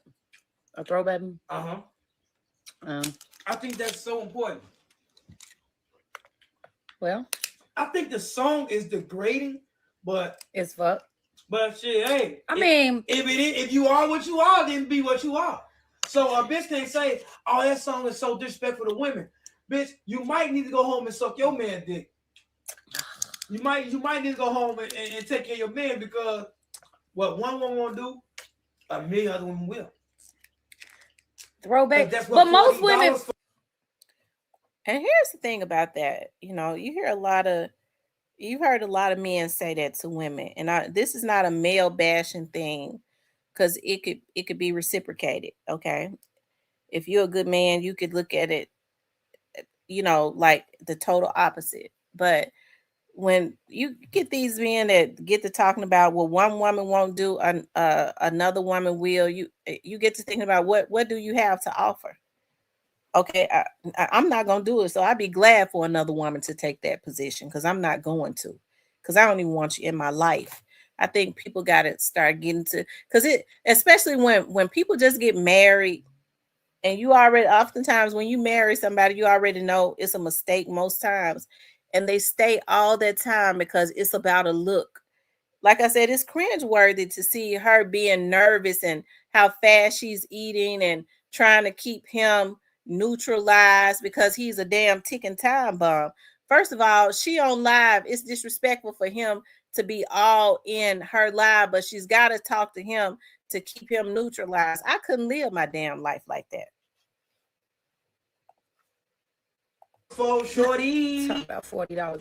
Yeah, I didn't really know $40 was a real thing until just recently. I mean, I knew it was a real thing, but really, I don't see how people just accept for shorty. I was a 60-40 king. What are you talking about? What? Okay, tell me how this works. Okay, come on. I can tell you how I like it. So how do you? Okay. How do I do what? Come on. How do you exchange the $40? Like, do she? Okay, wait, time out. Do she be like? Wait, I gotta start from the beginning. Do she be like? I'll take 40 and give you everything, or like, do it go like? No. I don't know. Or you just leave 40 on the dresser when you done? No, listen. This is how you do it. I don't know. Shorty say. 60-40.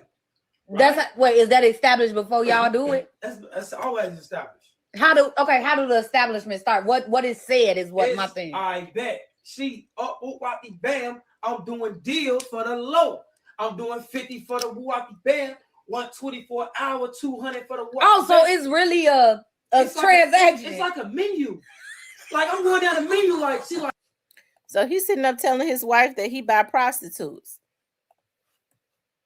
Like, I charge 20. I'm not doing this. I'm not. I charge 25. I'm like, damn. Let me get the slip and slop. I'm like, let me get the slip and slop for the 45. Yeah. He dead ass. Then she like, I catch for $32. I'm like, damn, $32. Why? She got taxes and shit. The $2. Yeah, she got a $2 tax for catching. And I'm like, damn. But it's is that like swallowing? No, she just spit. She just spit, right? That's catching. Okay. So listen. So when I get to the hotel room, right? She already at because I'm the 60-40 king. Right. Right. When I get to the hotel room, I'm already got the money balled up in my pocket. In your pocket. So I'm watching the room, you know what I'm saying? Trying to make sure ain't no suspicious niggas around. You know what I'm saying? When I come through the cut, bam, I knock on the door, 244, boom, boom, boom, boom. She come to the door. Bam, out. Oh, let me look around. One good time. So I asked her, are you a part of law enforcement? She say, no, I am not. She asked me that. Bam. Okay, y'all make sure y'all not law enforcement. Bam. Got you. Okay. Instantly. Bam. Ooh, bam. Smack on the ass. She gotta have a fat ass. Got to. She can't be no flat ass. She gotta have a This nice my thing ass. though. What? So come on, I'm gonna get it to you. Come on. $40 though. 60-40, baby. Listen. Heads and tails, 60-40. That's 100. What if she don't get head? If she don't get head, it's still $40. What you mean? I mean, 40 is the whole deal. No.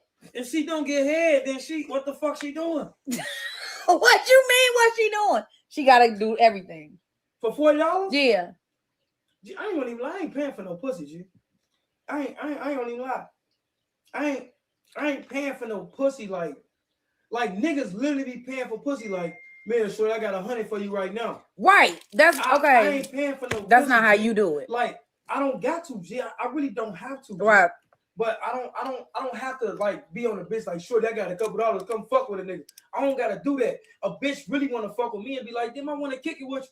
All right, cool. But I ain't finna never come in no bitch. Robin, like, oh my God. Shorty, I got you, shorty. I'm finna give you 100. I'm finna give you 500 to eat that motherfucker. Boy, you are goofy. Okay, so Pete. Cause these hoes. So the motherfuckers that don't get that established, y'all just fucking. Like, but what if niggas just leave money on the dresser? Is that still paid pussy? No. See, niggas can't. I don't fucking know. I don't know how this shit go. A nigga. See, that's the thing about this. See, this about tricks. Let me tell you about a trick. Wait, let me tell you about a trick. See, if a nigga nail this bitch and she laying down still, and he put money on the dresser, never goes like that. See, it's like this. It's 3 ways. It's 2 ways against the pussy. You can pay for it, Right. or it's prostitution. Right. Now, if you just met a chick and you spent some money on her, Right. like you like, all right, fuck it, we gonna kick, we'll get some bottles. Nigga, you pay for that pussy. Right. That's just my experience. Right. If a nigga say, oh, I ain't giving no bitch no money for no pussy, but when you met the bitch, you went and bought a motherfucking fifth of hen, you went and bought 2, 3, 5, You paying you went and for got her something to eat, nigga, that you just paid for that pussy. Right. Keep it real.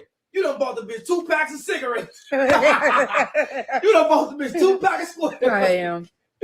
I'm just saying, you done paid for it. If you bought anything just for that occasion, you paid for that pussy, my nigga. Just period. Mm-hmm. Ain't nothing wrong with paying for pussy though. Because guess what? I don't pay for the pussy. I pay for the experience. Let's have fun. Because when I'm done, you're done.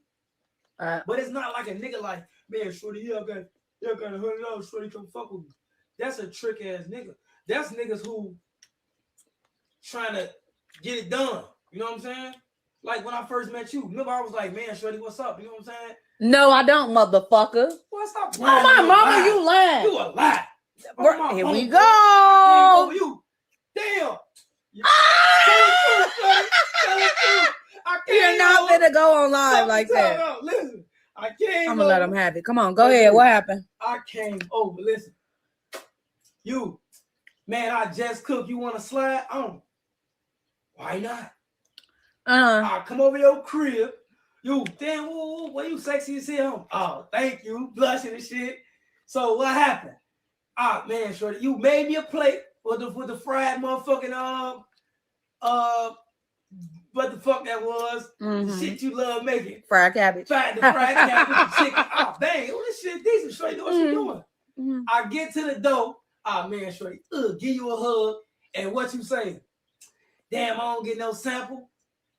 Sample boy, what? get your goof out. Oh, my mama, stop lying. So I ain't finna fuck with you. Sample of what? What you want to sample? You? Then you gonna leave me like this? What? All right, man. Let me go ahead. Now, what you do? You ran to the room. What you do? You ran to the room, did a motherfucking wrestling move. I fake remember this story. You ran to the room, jumped in the wrestling move with your legs out here. And I was like, fuck it, let me go ahead and show what this mouth do. Gave you a little sample, you. Oh my God. Oh, that's when you ate my butt. Oh my God. You better fucking believe it, bitch, because I like eating butt. Ah. Fuck you talking about. I wish a motherfucker would eat, but bitch, I'm freaky, bitch. God damn it, I eat crab legs. I hate you. Bitch, I eat crab legs. I fake remember that. Yeah, you remember. Fuck you talking about. I'm full, babe. Then I gave your ass to D your little ass. What you say when I left? Nothing. You gonna come back? Yeah, baby. Come on, don't you was do glad. too much. Don't do too much on live, my nigga. Glad I stayed around the corner from you, boy. No, you were. Yes, I was, babe. I was happy as a motherfucker. Yeah, you was convenient as fuck. I was happy as fuck, boy. Yeah. I'm like, oh, I got some pussy right around the corner. Oh my mama, we live like literally a block and a half away from each other. I kept coming over there, beating motherfuckers. Oh, yeah, I'm gonna take out the garbage. I come right to the house. Give me that motherfucker. I'm gonna go to the corner and give me a loose square. Oh my God, I'm married. Say I'm lying. Truth. Right.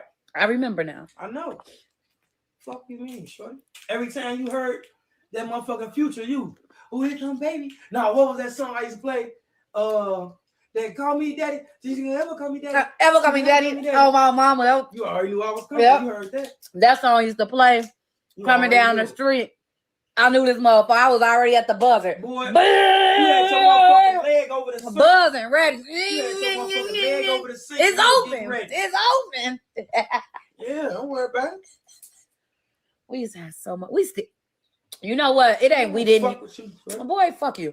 We didn't used to have fun. We have greater times now. We've been the same way since day one. See, our relationship was funny as hell. We've been the same. Like it just progressed, funnier, better. Like, I guess people always say you just really gotta find. There's no such thing as a perfect person. But you have to find the perfect person for you because I ain't perfect for shit. Me, that's my thing. Me that's neither. My thing about me, I ain't no perfect. And nigga, I do boy. not. I've never told nobody you was perfect because you're not. My thing is we go through shit like everybody else. On my mama. You see what I'm saying? Well, I ain't gonna say we go through shit like everybody else because we really don't. We don't. Yeah. Like we have but we're not perfect is what I'm saying. I ain't perfect. You know what I'm saying? We're not perfect is what I'm saying. We do go through little shit. It will literally be months, like 6 months, 5 months. It be like that? I'm saying we won't even have an argument for 5 and 6 months. You know what I'm saying? Shut the fuck up, because I'm the man. Okay. But like I was saying, we're far from perfect, you know? Yeah, but I don't never he is the pervert for me. You know what I'm saying? The who? You heard that pervert for me. The pervert. What? Pervert for me. He is the perfect person for me because he goofy, he funny, he's caring, he's very protective. Your mama's a goofy. I could still be who I choose to be. You see what I'm saying? Who is that? A goofy? Yeah. A straight goofy. I haven't really had to too much change anything really about myself. No. I haven't. Last time we argued? Before we got married? We argued about. Oh, yeah. It was right before we left. We argued about. We argued about something. Because Ari scratched you.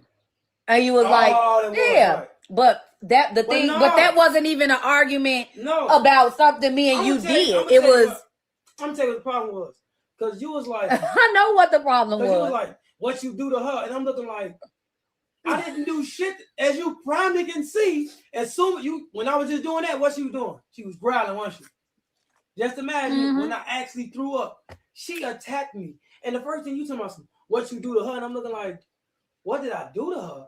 No. I don't want to. But that's the argument was stupid. You was arguing about a cat. And explain to you what a fucking cat did to me. And you told me what I do to her. And I'm looking like, I got scratches all on my face.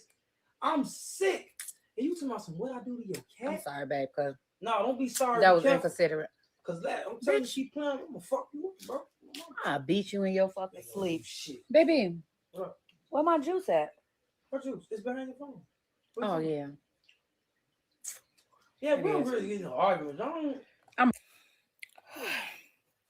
Now, y'all see that? It's sickening, ain't it? But I want to show y'all this. Like, this was literally days before he set her on fire. This was days before he set her on fire.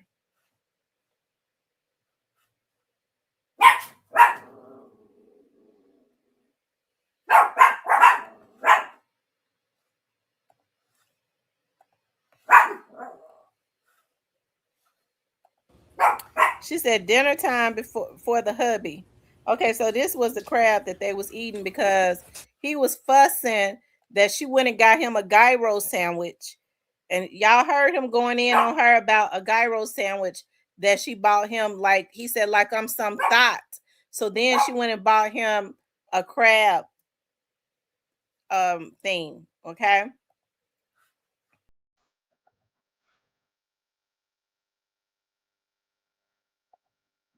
We were just kids when we fell in.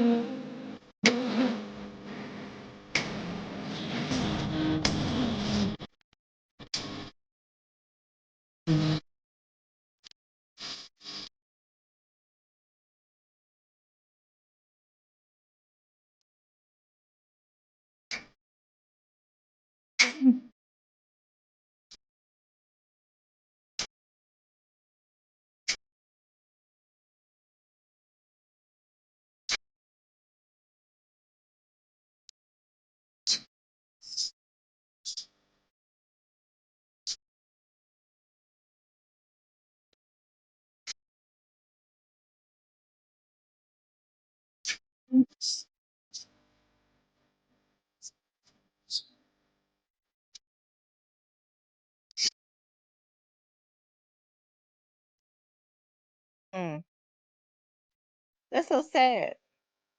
She married her life away.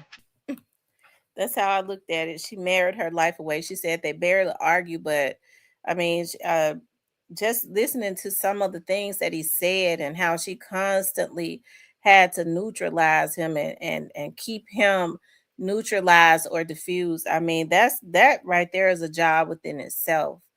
I don't know why she stayed. Maybe she was afraid of him. He clearly he talked about, I think I passed it, where he said, I don't put me on your live, but he kept talking. He kept wanting people to hear him. Because he was like, some of your friends, I want to break their neck, and then I'm gonna set them. Some of your friends I don't like. When I see them, I'm gonna break their neck and then set them on fire. So this is something that this man had always had in the back of his head, you know, setting somebody on fire. Probably had did it before. It's almost like a sickness, right? And then he said he had nothing to live for. He was ready to go back to jail. I guess he had a boyfriend up in there. Because when somebody said, I ain't got nothing to live for, I go back to Fed and go back to jail. You just got married to this woman and you say, I ain't got nothing to live for anyways. I want to go back to jail. Okay, so he want to go. He I guess he got something to live for up in there. So you know, they said when she ran to, they said he diced lighter fluid all over her, and then he claims that he was not even standing close to her. And when he put through the lighter fluid on her, he said he was standing back, but when he flickered the light, she went into a blaze. And what she did was she ran and jumped in the shower. She took the shirt off, took the clothes off quickly, and ran and jumped in the shower. And but I mean, she went. He put all that lighter fluid on her whole body, went up in a blaze. And then after she jumped out of the shower, she ran 2 blocks to the fire department. And of course, y'all heard the firemen say that her weave was melted in her skin. Her fake nails and stuff was melted into her skin and all of that. She has 70% burns all over her body. And she told them what happened. She said, and she told them, I should have left him a long time ago. I knew he was going to finally kill me.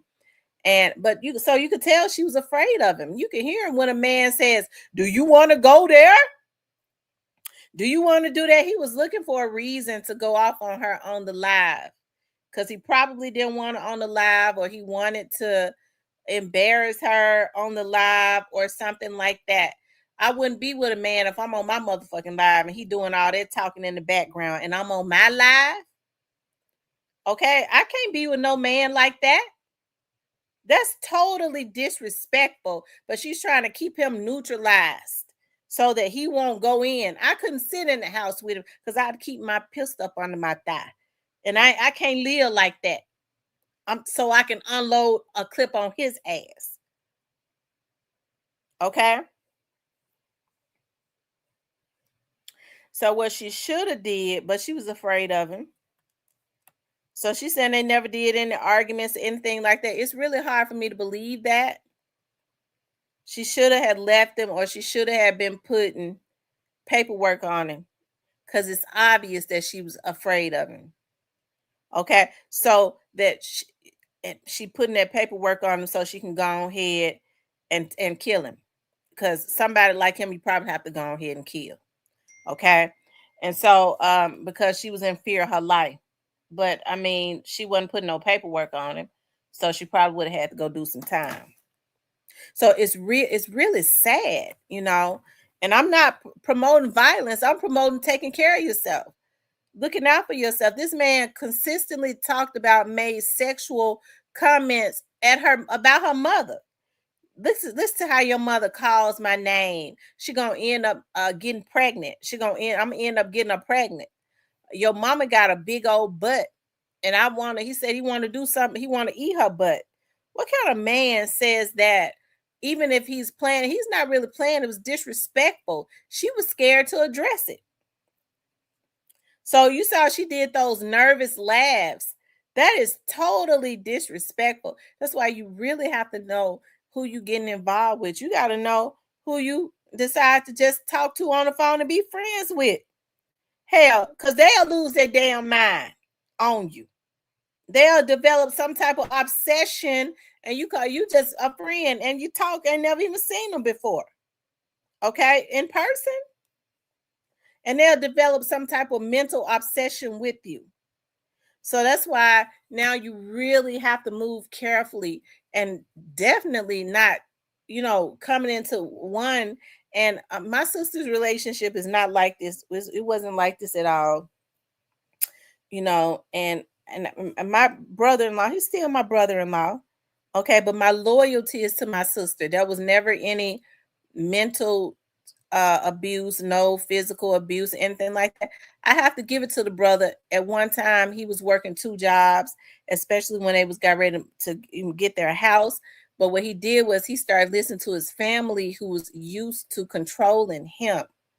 Okay, who do certain things to their wives, I'm told, and their wives. Sometimes women, instead of getting together and saying, "Well, listen, I see how your brother treat his wife. He treat his wife well. Listen, I want to be treated well too." Instead, they'll become jealous.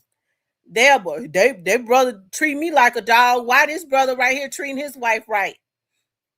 And if you're weak-minded, you'll fall prey to that, because my sister is a go-getter. Okay, she is. And with her, he started doing better than everybody. Okay, I'm not scared to say nothing. It's the truth. But he did work hard. She taught him about how to make money work for you. And see, that's one of my things. I don't want to have to. I'm not into stuff like that. But hey, I know I got a winner's mind, and it's a beautiful thing though when you got a man that say, "Well, listen, this is where I come from. Okay, but I'm willing to work hard just to be with you." Yes, you can build something with a man like that. Baby, I'm willing to work hard because I see that you are going places. I want to be with you, not because you're going places, but because I love you, and I'm willing to do whatever it takes. And I'm gonna spend my money right. I'm gonna do this. I promise the bills and stuff are gonna be paid. They're not trying to make a check to give to Ralph Lauren to make him rich. Okay. Right, you don't have to worry about them getting their income tax and hiding, or getting money and hiding it so that they can go get pay $300 for some damn Ralph Lauren pants. Right? You don't have to worry about that. You don't have to worry about one of my pet peeves is I don't like men that borrow money if it ain't from the damn bank. Okay, and it's got to be because he invested it into a business or something like that. But you calling friends talking about borrowing money. I don't deal with broke men like that. Okay, because what happens is, and even women that do stuff like that, that means that they're mismanaging their money. Don't no man or no woman need no shit like that in their life. Yes, I know men are supposed to be providers or whatever. When they get with a woman, they really supposed to take her to another level, but he can't take no damn silly, foolish woman to another level that don't know how to handle her money, don't know how to manage money and stuff like that. You can't do nothing with no damn foolish woman. So men that work hard have to be very careful. Instead, they fall in prey to sex. I got to be real about it. A lot of these men that got a lot of good shit going for themselves, they work hard every damn day, but they fall in prey to women. They looking over good women because they want a woman that's talking about she catching it in her mouth. And they'll dog out a good woman for that. And that's the reason why they taking their asses down through there. A lot of these folks ain't telling the truth. It's a lot of good women out there. And rather men know it or not, women will submit to a man that she know gonna lead her right. And she ain't got to worry about nothing. Okay? But instead, some of these damn fools got such pimp-like mentality. Well, if I'm gonna lead you, you gonna give me your check. Bitch, I ain't giving you my check. They want to pimp a woman, and that's the reason why they ain't got nothing going for themselves, because God gonna get their asses back. Ain't no damn strong-minded woman weak enough to let a man pimp her, but they want to go and give $40 to a whore. So a lot of these people got to get their minds right. A lot of women are messing up their homes, okay? Because they're deprived of something. I don't know, they deprived of something. I don't know what it is, because they are messing up their good homes for a man that ain't got nothing but ass and face to give them. Okay, that's it. And so when people start saying that a person is a gold digger, no, okay, you ain't no gold digger. You just want peace. You just want peace because you can't be happy with somebody that ain't got no type of qualities. Finances is the most important thing. It's one thing when a person wants more and they're willing to work to get it. That's different. I really feel like my sister's husband wanted more and he was working hard. He worked hard, but he's weak-minded. He started listening to other people saying, why are you working 2 jobs? Your wife, well, you shouldn't, him and my sister already had an understanding. He paid a mortgage and he was happy to do it. But then he started having people say, well, why you paying the mortgage and she buying the groceries and paying the light bill and stuff? My wife pay all the bills. Okay. And that wasn't gonna happen over there. I'm gonna tell you that right now, because we weren't raised like that. But he got himself a good wife, but he decided to step out, okay, and mess over my sister. And now they mad because my sister we all alike. We don't forgive easily. Okay, he had a good wife. And my sister is hurting and they fucking with my sister. And my sister has thyroid issues where she gets real sick, and I don't play about that. Because what I'm going to start doing is digging up some shit. Because there's some motherfuckers over there getting food stamps and shit that's working. Y'all going to leave my sister alone. And it ain't good to be messing with the feds, because food stamps and welfare and shit, those are federal damn dollars. Don't play with me. Don't play with me. So we're going to get back to what we was talking about. Just leave her alone, okay? Because when you mess with her, you mess with me. I'd rather you mess with me because I know how to deal with folks. She don't. I hate my mama kept her at shelter. She don't. But I do. And I bet you can't beat me because I don't know how to stop. And I knows how to use the law in my favor. So just go on now. Y'all leave her alone. As a matter of fact, if you got some issues, I'd rather you call me. Call me. We could talk about it. Don't call her. She got to get well. Okay? Because I'm getting madder and madder and madder the more that I think about it. Okay? And then he's so weak-minded. In the text messages, he had the little 20-year-old girl. So I found a Facebook page. I started looking at her Facebook page. She was sitting up talking about, yeah, I'm getting ready to move into me a nice, big, beautiful house. So when my sister was at work, he started FaceTiming her, and he had her thinking that my sister's house was just his house. You got a 20-year-old tramp that's thinking that she bragging about she get ready to move into her big old house, a big old nice house. That's how stupid she is. That's my sister's house, bitch. You was never gonna get in it. Okay? And so guess who in the house? My sister, and he ain't, because it's her house. Anyways, I don't want to talk about that no more because I'm getting madder and madder and madder.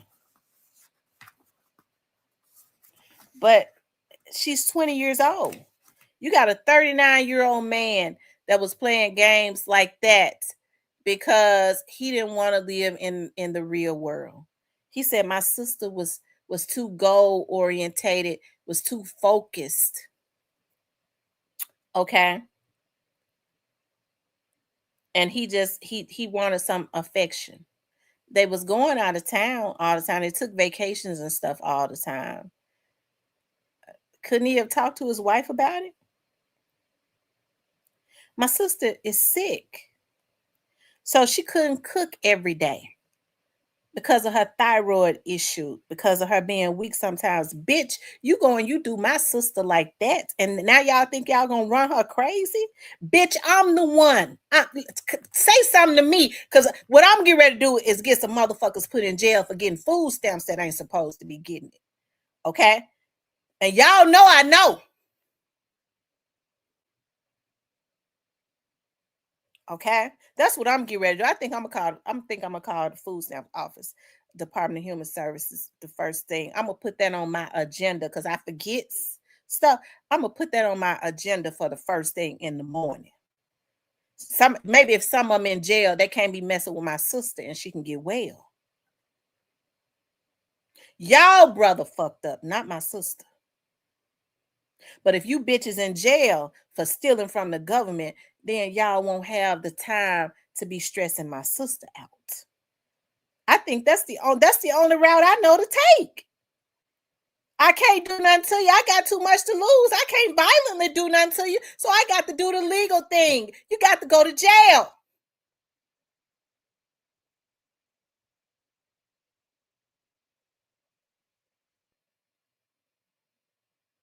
Okay? Leave my sister alone. That's mine. That's my motherfucking baby. Okay? That's my baby. All right? Anyways, y'all, I done got that off of my chest. I be trying not to bring that. I have to let folks know I ain't playing with them. Stuff like this, I don't even like bringing. I'm going to go on Facebook next, just in case some of them didn't hear it on here. They're going to have to get the word to leave my sister alone, and they're going to have to do it today. They ain't got but a few hours because I'm going to call and report them tomorrow.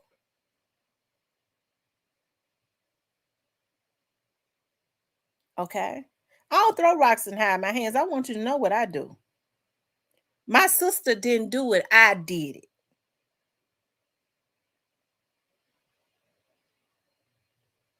Because if it had been me, if I was her, I would have been reported them. Okay? Anyways, did y'all enjoy the show today? Don't this tell y'all something? Y'all, the yoke needs to be equal. The yoke has to be equal. Okay? If you ain't got nobody that if their mind is not strong, I don't care how much you help them. They'll mess you over for real. Okay? They will mess you over.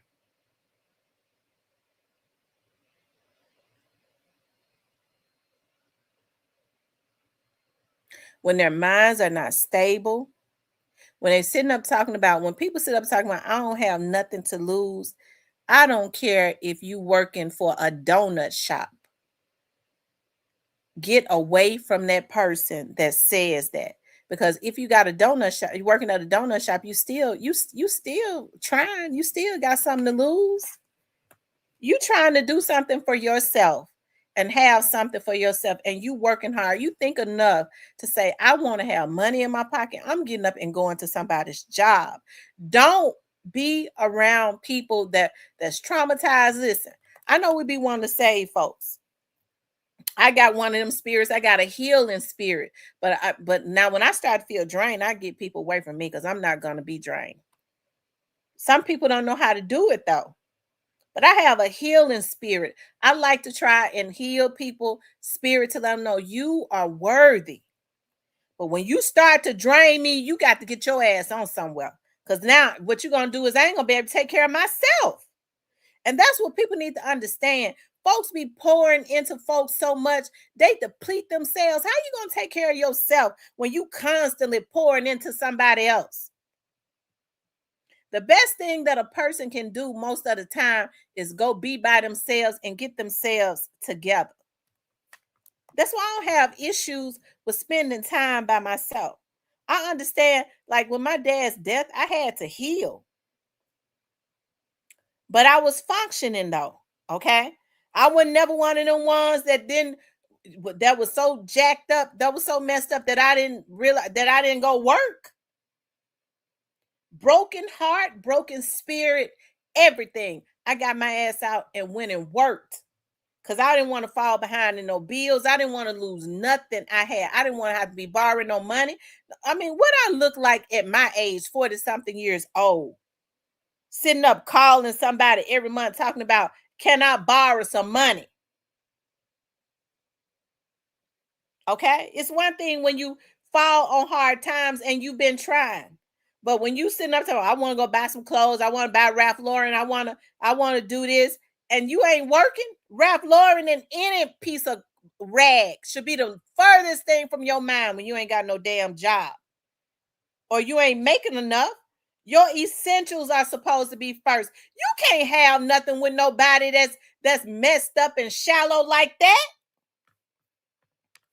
And I would advise any man or any woman, if you with somebody, I don't care if they working hard and they making things happen for themselves. Hey, at least they working hard. There might be somebody you can go somewhere with. But if they ass is sitting up working and they borrowing money from folks because they don't know how to take care of their money or they spending it on frivolous shit, you better run. You can't have nothing with nobody like that.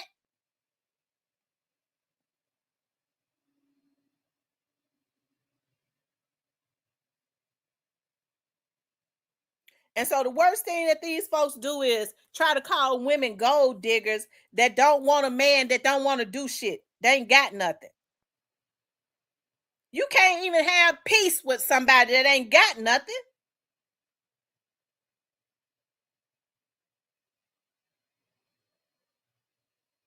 If they don't think enough of themselves to have the small stuff, such as a car, a bank account, and at least some type of small little apartment, that if they ain't got that, that means that they can't take care of themselves. And why would anybody want to be with somebody that can't even take care of themselves?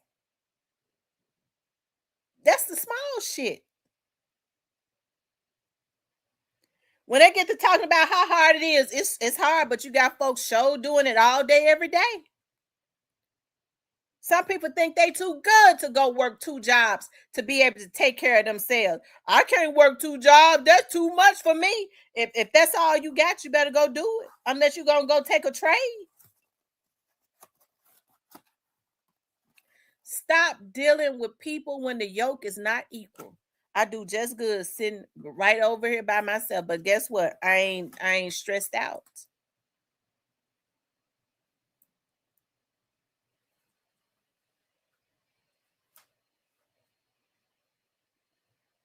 Learn to be by yourself until you can get with somebody that's not going to bring drama and stress to your life.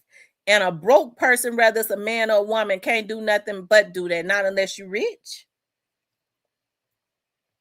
And you need to watch that, because if you're rich and they poor, you might need to watch that, because when that ends, they're gonna want your shit.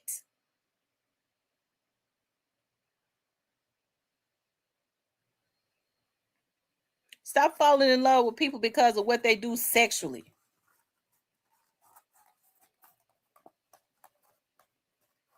Okay, you heard her say she fell for him because he was eating her booty. And then what he do? Set her on fire. You heard him say, yeah, I'm freaky. I'm real freaky. He freaky. He freaky mentally too. Because normal folks don't set folks on fire.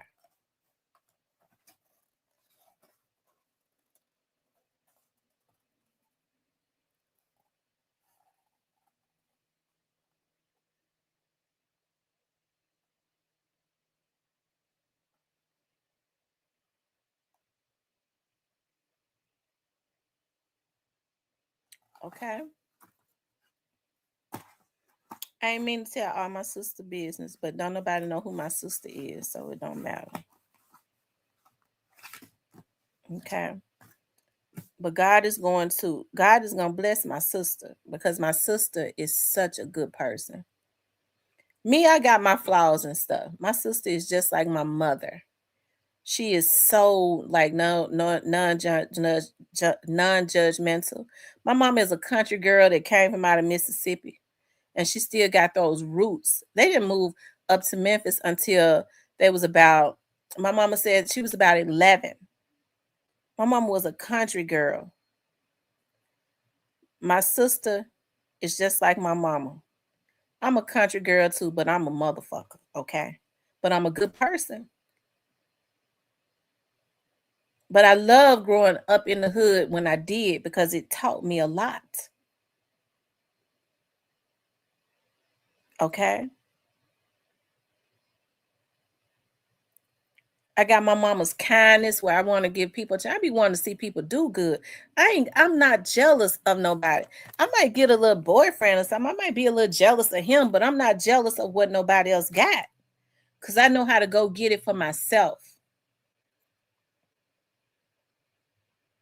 So I be wanting to constantly see people do well, but it's amazing to me. I've gotten burned a lot because, hey, I've always felt like, listen, anybody in my community, especially I see how my community have suffered. Oh, okay. That's one of the mistakes that I made when I got on here on YouTube. Anybody from Memphis? Oh, that's a Memphis blogger. Oh, okay. They ain't hardly got nobody over there. Okay, well, you know what? Anybody from Memphis, I'm helping. Oh my God, that's a Memphis blogger. Because I already know how it is in Memphis, how impoverished it is in Memphis, how people have shitted on Memphis. So I was just one of those ones that was pro Memphis, and it seemed like every knife that I had in my back almost came from where? So, some of the majority of the vloggers up out of Memphis. And so it was easy for people to see how Yo Gotti and them, how easy it was for Yo Gotti and them to put that hit on Young Dolph because he was doing good, because that's what happened, and get a bunch of damn fools to go along with it because it's that spirit in Memphis, that covetousness spirit, that sickness spirit of jealousy, and everybody sitting looking at it. It's easy for them to see the mentality of these stupid motherfuckers around this city. And I can say that because this is my city. Okay?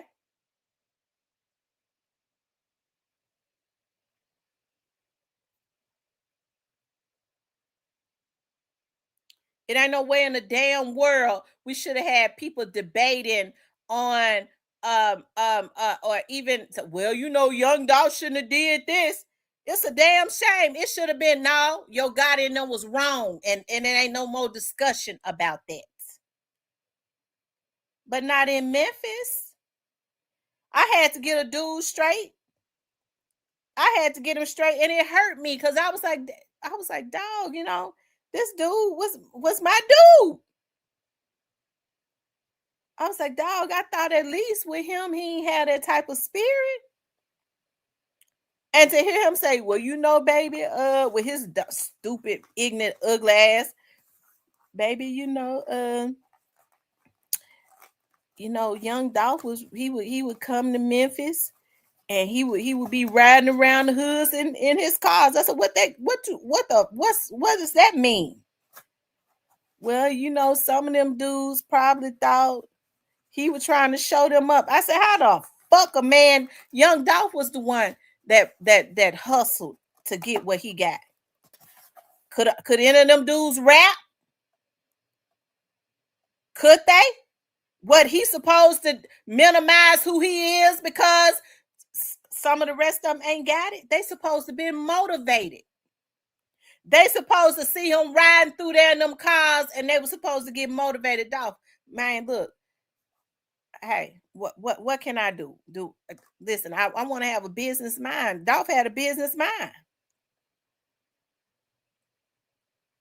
I can rap. I promise, I swear to God, I'll stay in the studio for months. What I need to do? Can you help me? Will you?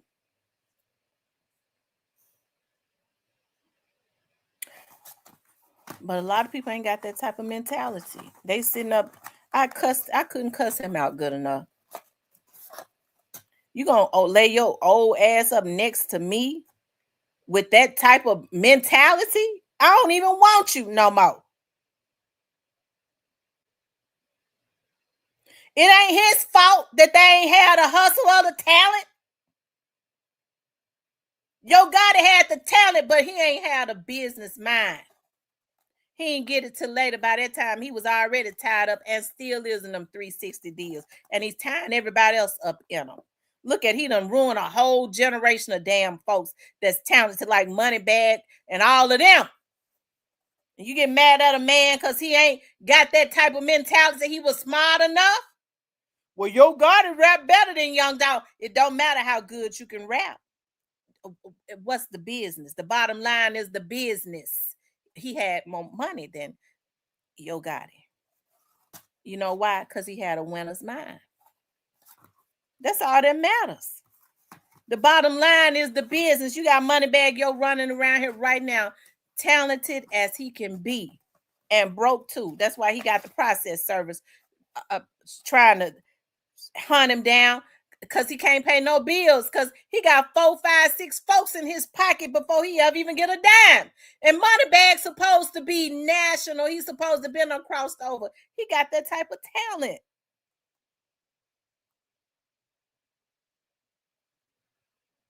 I know a lot of people want to say I'm hating on them. Hating on Moneybag, and it would be to say that they ain't talented. Moneybag is one of the best to ever come up out of Memphis. But I bet you his pockets don't say that. I don't care what they show y'all on the internet. I bet you he ain't got it. I'm a process server, so I know he ain't got it. That's why they always looking for him.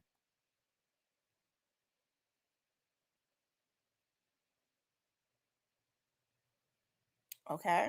And Yo Gotti ain't got it neither. I'm telling you that right now. He ain't got it. I'm gonna tell you how I know. It was this guy that came over to my studio. This lady, and it's funny because I thought about that guy, and the lady brought the man over to my studio, and this was like right before, this was like right after Young Dolph was killed, right before I started vlogging on the case. And so the guy was like, I want to get a show. I want you to produce a show for me. And the man was so nice. He pulled out his portfolio of everything that he did. I'm not gonna say what he do because I don't want nobody to be messing with the man. This guy did so much work for Yo Gotti and them. This man was hurt. This was an older man. He was hurt. And I was looking at the people he had did work for, a lot of the stuff that he did for them. Okay. And he said if Yo Gotti recommended him, Yo Gotti stopped paying him. They stopped paying the man. Then they stole a lot of his ideas. Then if he recommended the man, the type of work the man did, he said if when Yo Gotti started recommending him to other people, Yo Gotti felt like, well, now me and my family I just recommended you to other people. We aren't supposed to pay you.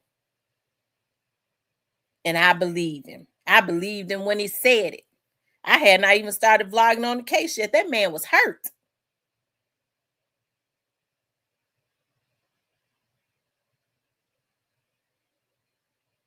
Now you got folks trying to big him up because they sitting up talking about, well, he bought this person a car. He going on live taking Glorilla cars. That was circa 2017 Young Dolph, because Young Dolph had been doing it. He ain't reinvented. He ain't invented nothing. Young Dolph was doing that before they took him out. He was changing people's lives and would have changed a lot more people's lives. Except for he was doing it for real, because they ain't have no notes and stuff. Okay. Or it wasn't leased. Their cars weren't leased. Anyways, y'all, I think I done said enough today. I hope I don't be offending y'all when I'm on here. This is just how I am.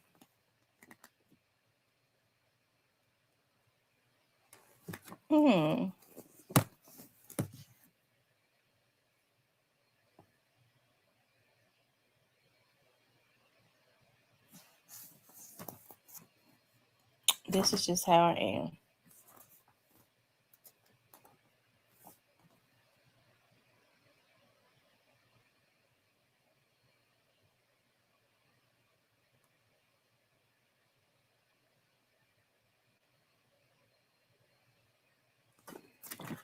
Yeah, rest in peace to Young Dolph. Rest in peace to him.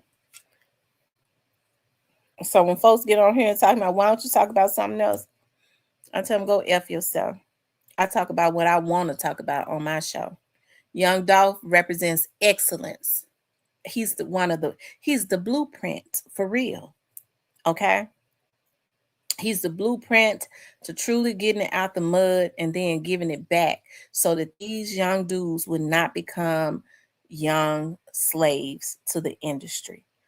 So we're going to celebrate him. Black History Month ended last month, but we're gonna celebrate him all March, just like we're giving Young Dolph the month of March for Black History Month. So Black History Month spills over to March for Young Dolph.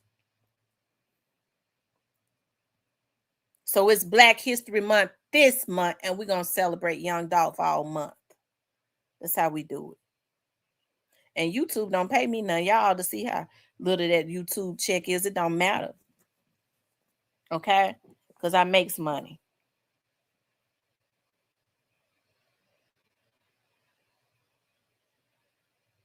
Okay?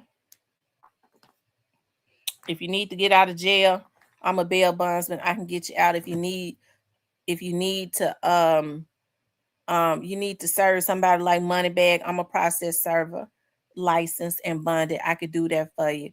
If you need an investigation done, I could do that for you. Except I don't do private investigations no more, but I'm still licensed and bonded. Okay. I do strictly investigations for the government now, so don't call me. Okay. But if you need a commercial produced, I can do that too. I know how to do them. That shit I be putting up, that's my shit. Them airplanes and shit you see, I got them apps. I do's that been doing it. So I'ma always make me some money. YouTube couldn't pay me what I make, what I have afforded for myself to be able to make. So when folks start saying that, tell them, nah, you on this motherfucking app to get the crumbs, bitch. She ain't got to be on here because she got a winner's mind. Make sure y'all tell them that for me.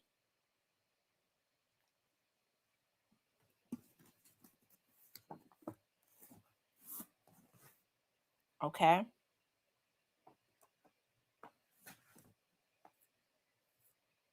But when I was doing private investigative work, bitch, I could make 18 to 20 in a week, ho. It was killing me though, sitting outside them cars and shit, watching them folks come in and out of them hotels and get up on top of their houses, fixing their roofs and shit. I got tired, okay? But I knew how to make that money though. That's why I don't do it no more. I had to rest. I work for the government now. He does me real good. Hold on, y'all. Let me show y'all this. I've been doing this.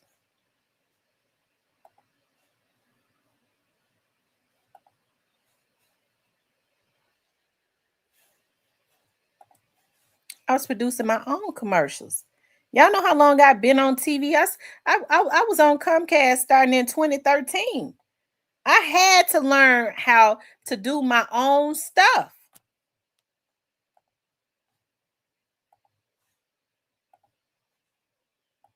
I got the apps and stuff and started doing my own stuff. That's why I know a lot of this stuff that these folks make is fake.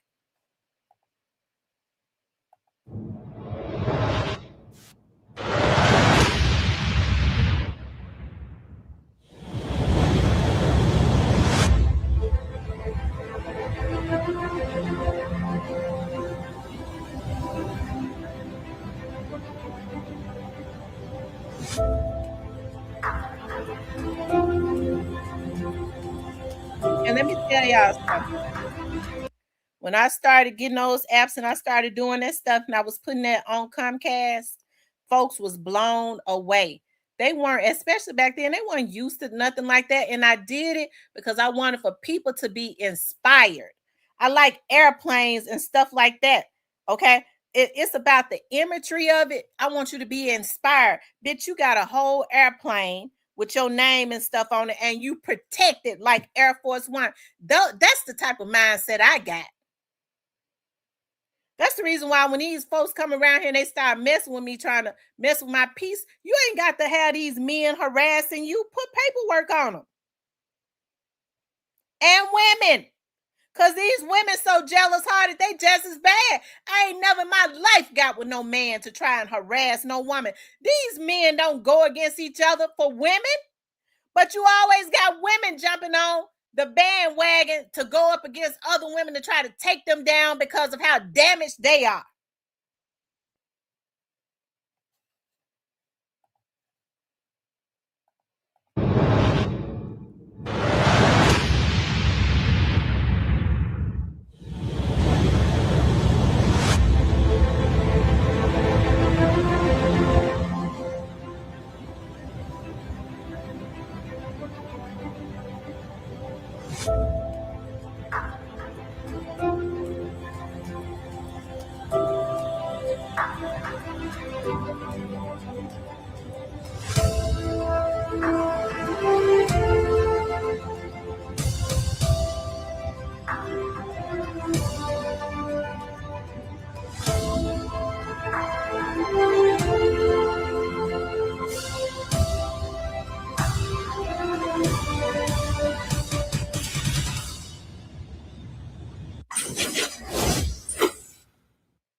I was so happy.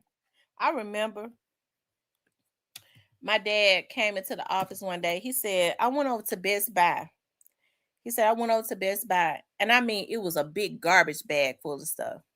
He said, I went over to Best Buy and I got a whole lot of he said, I got a whole lot of stuff for you, like for the computer, like editing software. I mean, it was about 100 in the bag. I promise you. He was like, that's yours right there. Like, you figure out that software, start doing a lot of editing stuff. He was like, it was a discount on, like, my dad was good to me.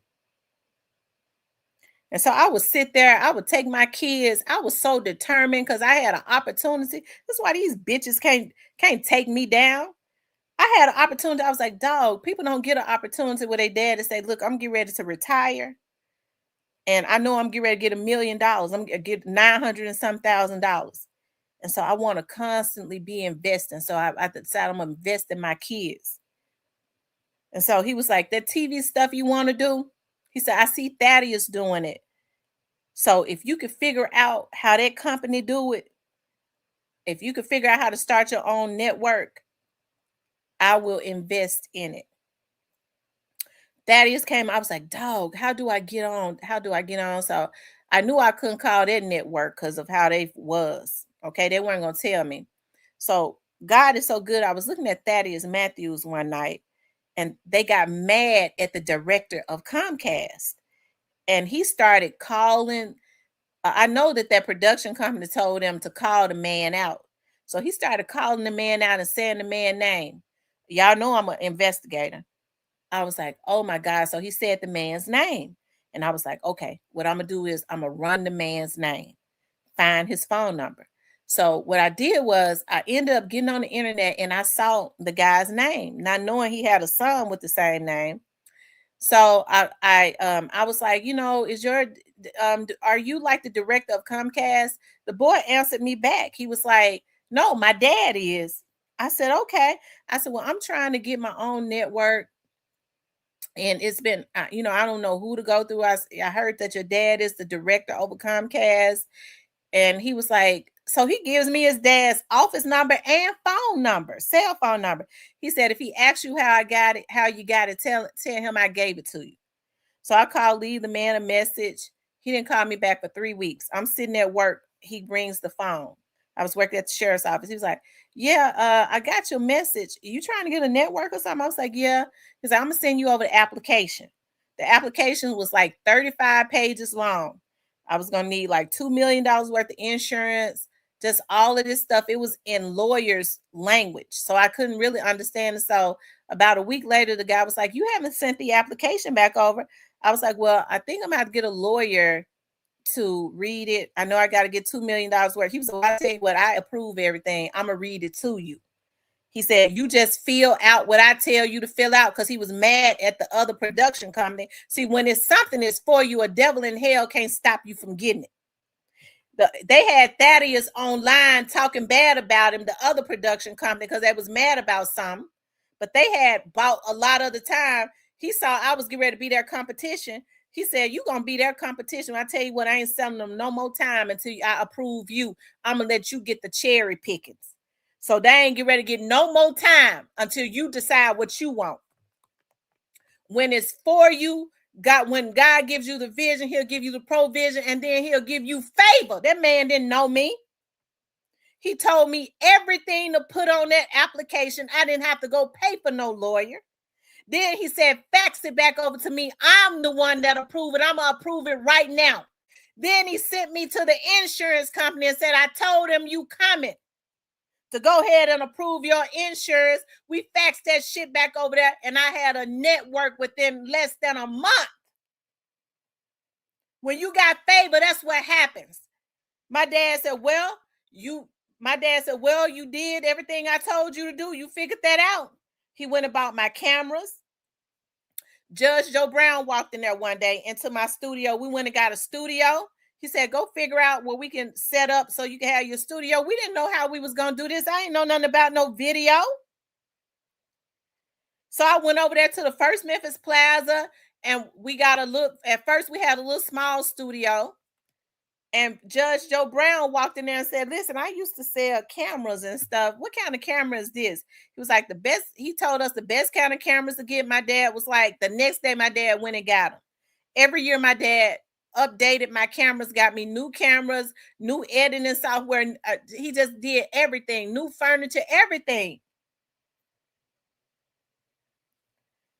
I saw opportunity for myself because I never had a business. I had my daddy funding me. I ain't have to lay down with nobody, and I wouldn't have laid down with nobody. I had my daddy funding me. Folks started hating on me, so it ain't nothing new with this shit on here. God had prepared me. They was hating on me then. But guess what? It didn't stop me. And I said, I ain't got no choice. I gotta figure this stuff out. So I would have people to come over there that knew how to edit, that knew how to work those systems, and they would teach me. They would sit there with me all night. I would order pizza, food, anything. We'd be there to 1 and 2 o'clock in the morning. But guess what? I got that shit because I had the determination. I ain't get ready to lay up with no damn man that don't want shit. I done worked hard. Yes, my dad put the money down for me, but I worked hard because I would keep my kids up there on weekends sometimes to 1 and 2 o'clock in the morning with me because I knew what I was building was for them. Okay, so when people have excuses, I don't mess with them. I don't mess with them. Ain't no man get ready to come in and ride my damn coattail. I work too hard. I ain't where I need to be. And I think that's the problem with people. They'll take on a leechy spirit ass person who see that you working hard. Well, I could just suck milk off of them. And they end up taking them down. You already ain't where you want to be at. So why are you going to take on somebody else who ain't got the drive that you ain't got? Just send them on where they going to go until they get their lives together and you could continue to ascend. Don't let nobody make you feel bad. I am adamant about men being providers and protectors. That's all I grew up around. Most good men, they can't even function right if they ain't doing what God has put them here to do. That's the reason why I don't deal with no damn cis ass man that sit up and want to try to live up off of a woman. Use a bitch. Because real men don't want that. And I ain't got no qualms about saying it because the real men don't get offended. Only the bitches get offended. When you know you want to live off of a woman, use a hoe. Okay? Because the real ones, I'm working at the gas station, bitch, but I already know I don't need no woman taking care of me because I takes care of mine. Because I see men with their chests and shit stuck out when they take care of their damn women and shit, when they got money in their pocket. Because if he ain't got it in his pocket, he don't know how to function right.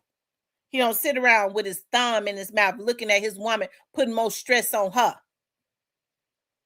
So I don't care. I don't make me no difference if they got issues with me. Call me a gold digger, but you're gonna take care of me. Okay, you're gonna take care of me, and that's it. What you do in return, I makes your life better because it's gonna be reciprocated. Because I'm a winner. You can't do nothing but go to the top with me. I'm a winner. You sure not gonna take me down. But you're gonna take care of me. You're gonna make me feel safe enough to give you ideas.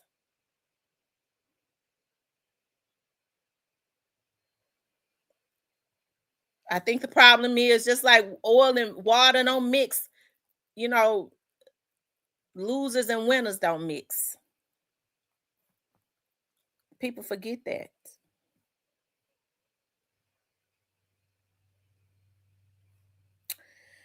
Anyways, y'all.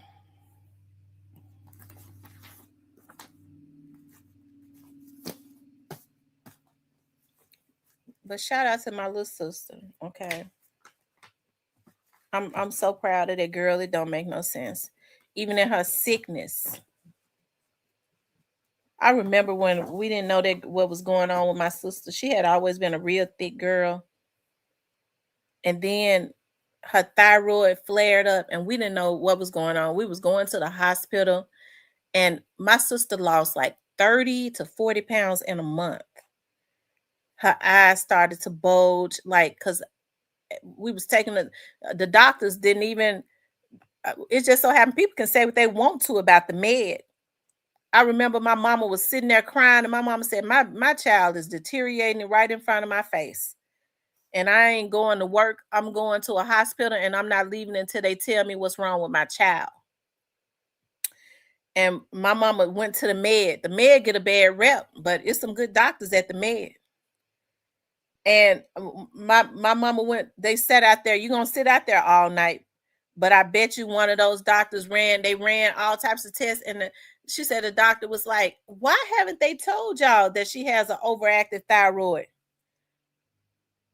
Every doctor they're going to, oh, it's nothing wrong with her thyroid. It's nothing wrong. We can't figure out what's wrong with her. Incompetent. So that's why I said, leave my sister alone. She's had it hard enough. Leave her alone.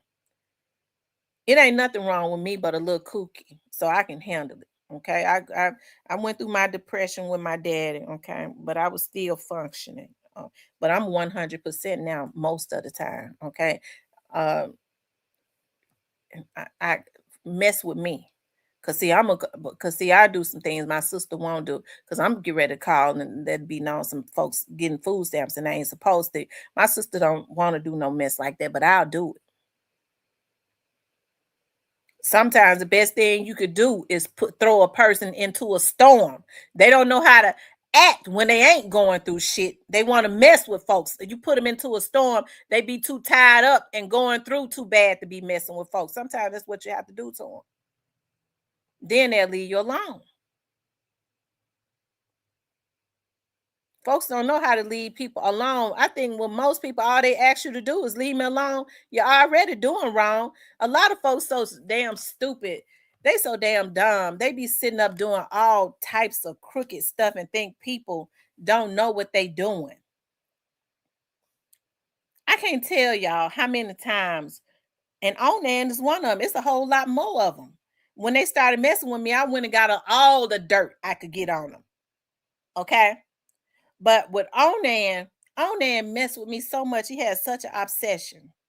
And I'm so not an evil person. I could have pushed that button on him a long time ago because he was sitting up getting all them damn food stamps.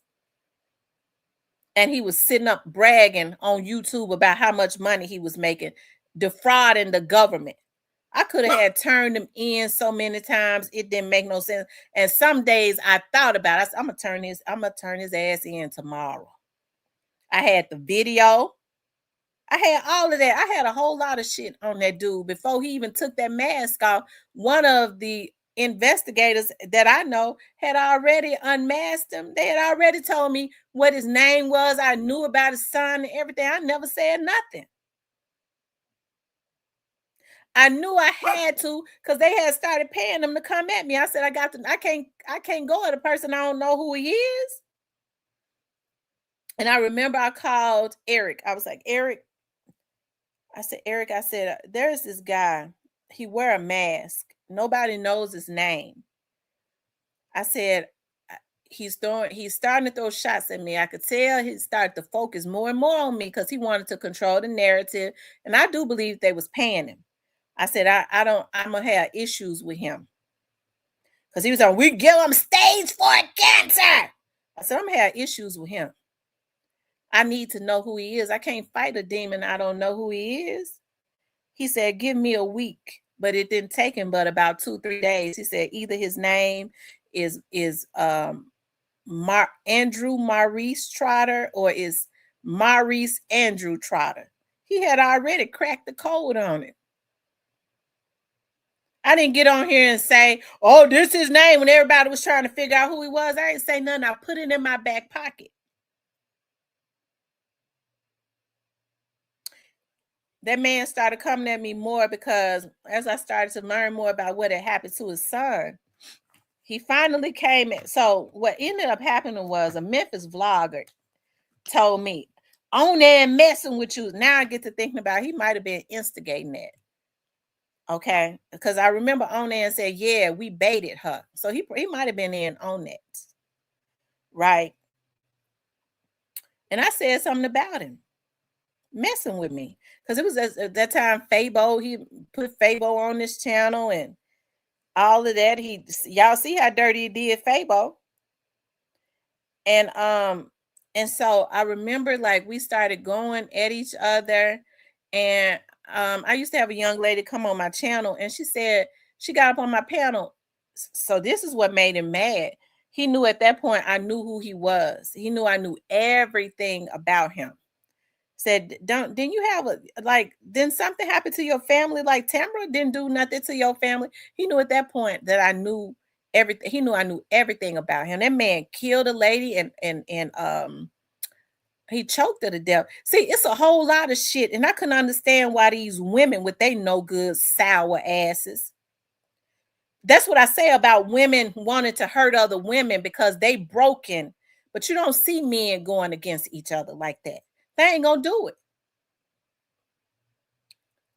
But what I should have did was put the police on them bitches. I did on one of them. And she went to jail. And she was so stupid. He got on his live like right after she got arrested because she was stalking me. She was harassing me and she was stalking me.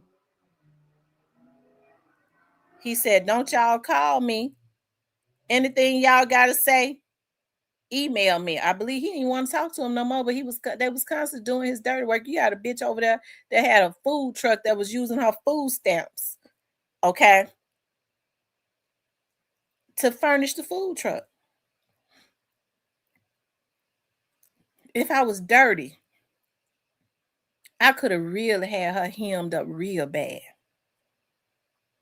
But y'all, I be wanting to let people make it because I have a life of my own. I'm happy. I be happy doing what I love doing. But the only thing I've ever asked, leave me alone. Don't try to violate my privacy because I'm paranoid. So when you get to talking about, yeah, I know you, I know where you live. I seen you might, I'm paranoid. You don't need to be wanting to know where I live at. You ain't invited to my house. So I gotta believe that you a stalker or is something wrong with you. Okay. But I be trying to let people make it. It's a whole lot of shit that I be knowing about folks that I don't say. A lot of these people that get on here talking about somebody else snitches, they been in and out of jail. I guess they think, I don't know, that they won. Okay, they be the main ones. That's because they went and did a long stint in jail don't mean nothing. I went and did a whole lot of years in jail. Yeah, bitch, you still a snitch though, and I know it. But I don't have no issues with snitches. I don't even like to call them snitches. I say the Lord using them. So I don't jump on their back about that. I'm glad that you at least lets the Lord use you. But you want to talk about everybody else for letting the Lord use them. Cause see, a lot of them files when they be in jail, that's when the snitching goes on. Okay, that's when the snitching goes on. So all I've ever asked these people, leave me alone. I don't care nothing about you, what you got going on. You could snitch until the cows come home. I wouldn't care. Just leave me alone. It's not normal for men to be fixated on harassing women. Most men don't like to harass women. They be trying to get at them. They be trying to get with them. So when you start seeing them want to poke at them and harass them, either they undercover, undercover something. They undercover. I'll say that. Whatever undercover is, or they might be one of those men that like to do. They might be serial killers. Okay. See, that's how my mind works. It goes from it. I don't have any middle ground. It goes from one to extreme. If something ain't right about you, you probably a serial killer. So I got to put the police on you.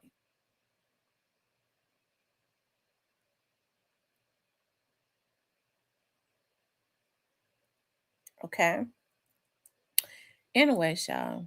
Did y'all enjoy the show today? Who all in the chat? Y'all let me know if y'all enjoyed the show. Y'all stayed on for a long time, so I gotta believe that y'all enjoyed. Y'all like my craziness. I mean, I'm a little kooky, but trust me, I don't tell no lies. You better know that. But did y'all enjoy the show today? I want to know. Y'all let me know in the chat. Y'all communicate back with me.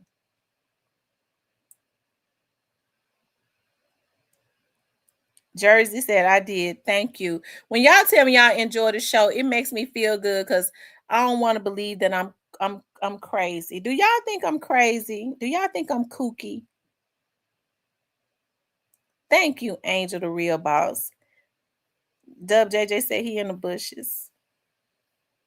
Do you all think that I'm kooky?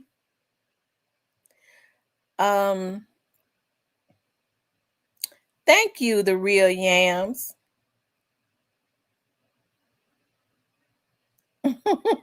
He said, I watched both my cars listening to you.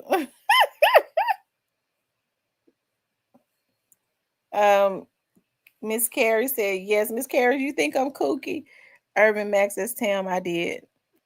Lamar, you don't thank you. He says he don't think I'm kooky.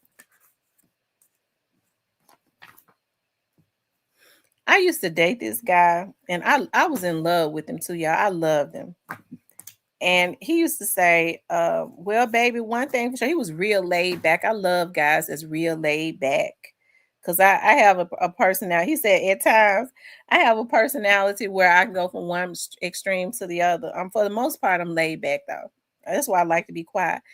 And he used to say, well, baby, one thing for sure, you're not boring. Baby, you're not boring. Because you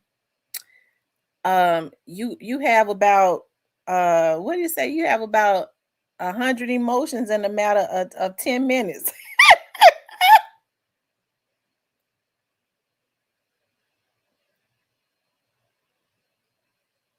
She said, no, you're not kooky. All great minds are a little throw, Miss.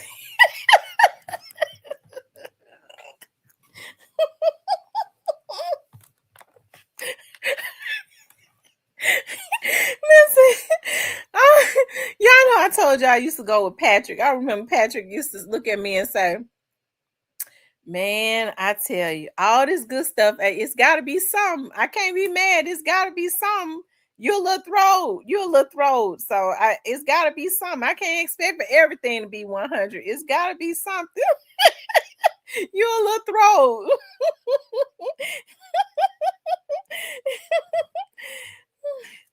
He says, he sure used to say that time. No, baby, I mean, all this good stuff, it's gotta be some. You a little throwed, so I'll take it though.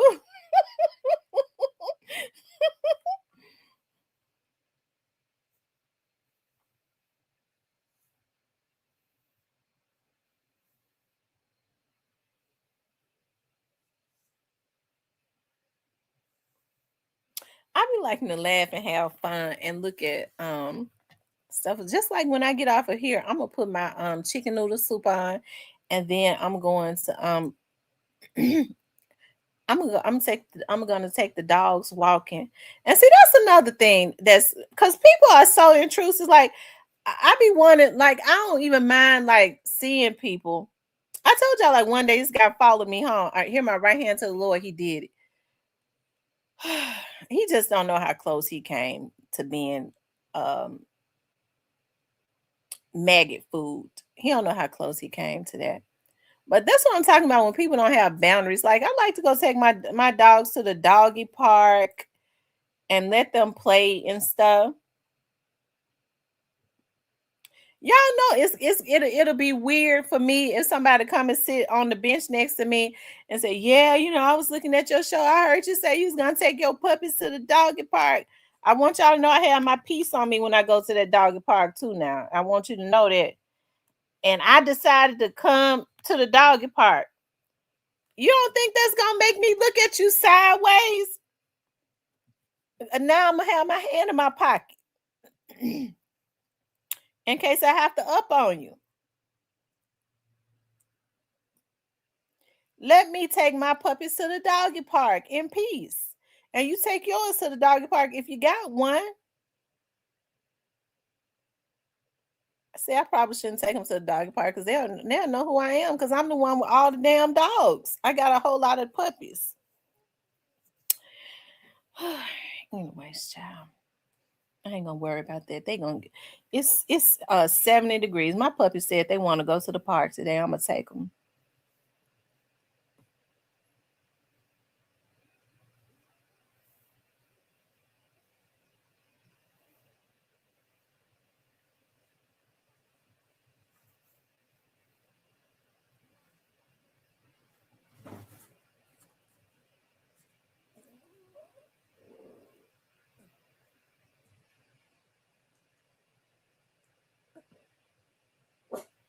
But anyways, y'all, yeah, so Onion was getting like 200 and was he getting like 286 food stamps? He was getting like 286 food stamps. And he was making a fool out of them damn fools. He was making them stay in the membership, and they had to give them cash apps. If they didn't keep all the memberships, they struggling themselves. Okay, but they had to keep up his memberships. And they can't even buy groceries, but he can. He getting their damn money, and he getting the food stamps. Thank you, Irvin. I appreciate that.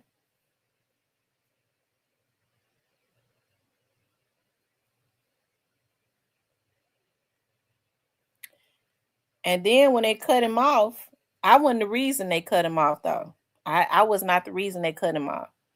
When I think they cut him off because they said he was able to work. Then he turned around and tried to get Social Security. Okay. I think right before he went to jail, he had applied for Social Security. Okay. I heard that through the grapevine. Somebody told me that. You can't be on here doing the type of dirt that he was doing, because they was hacking. So they was definitely watching him. Okay. He was one of the ones that hack. They go to they sell people information to the black market. So he was being watched anyways. Okay. So that's how they knew he was doing all that shit. So at some point he was gonna get got, because he was one of those ones that just didn't know how to stop.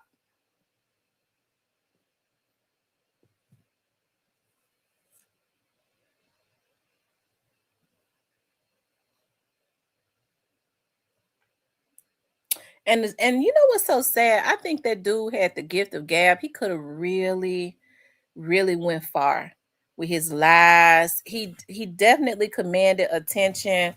For some reason, the way he dogged them folks out, they couldn't get enough of him. If he could have really like went places. on this app. Like he could have really, like his shows, he could have really did great things. I mean, or been a bigger, but he just couldn't coexist with other people because he was so hateful.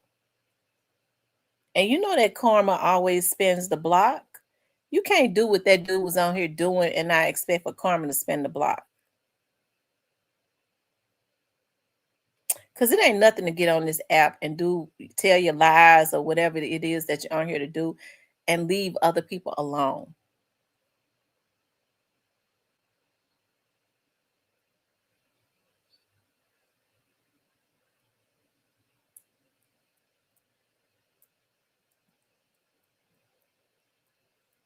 But y'all, at my conference that I went to, yeah, it was so many amazing people there. And child, it was some amazing people there.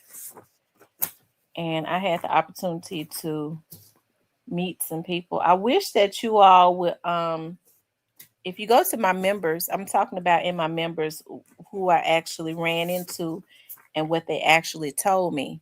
And it's something as it relates to the Young Dolph case, okay? I couldn't tell everything, but I was able to tell you all enough. And I met some guys. It was some people there from London and Australia. And it's something because they came in, they actually was out, they actually had a vending thing out there, and they actually spoke about technology, right? And so, and guess what? They were CIA agents. And when I was listening to them, they have like this brotherhood thing, and they gave me an application. I told my mama, I said, now they got like an organization, a brotherhood, some type of brotherhood organization. I don't know if I want to. I would love to keep up, like, because they're having a conference for all members, like, and it's gonna be in Cannes, France. And I was like, next year, I was like, dog, like, I don't know if I want to be a brotherhood with actual CIA agents, like, because it's top secret stuff. Like, what do you do like in a brotherhood with them? Like, I don't know if I want to do that. I do want to be kept up on all of like the updated stuff as far as like technology. Y'all, it ain't no secrets. Like, I don't give a damn what you do. Okay, you can go sit in the middle of the water and they could send some type of drone up under the damn boat and they're gonna hear everything you say. If they target you, they're gonna get you. It's really scary. Like, I think now the new thing is people gonna have to, I guess what we have to do is get used to that there is no more privacy. There is no more privacy at all. Like, there's no more privacy as it relates to the government. They're never there. I guess because of, I guess in a way, I guess if it's not abused, if you're not doing anything illegal, I guess you don't really have anything to worry about. But I know how we are about our privacy, but we're living in a world now, there is no privacy. There is no privacy at all. And I think because of the growing terrorist attacks and things of that nature, it just cannot be. And now how it's easy to get into our country and people getting into it can't be like that anymore. Right? It can't be. And you get to wondering, like, there was a terrorist here, there was a terrorist there, like, how are they able to stay up on top of stuff like this? Now I understand like how they're able to stay up on top of stuff. Like, there's just no privacy as it relates to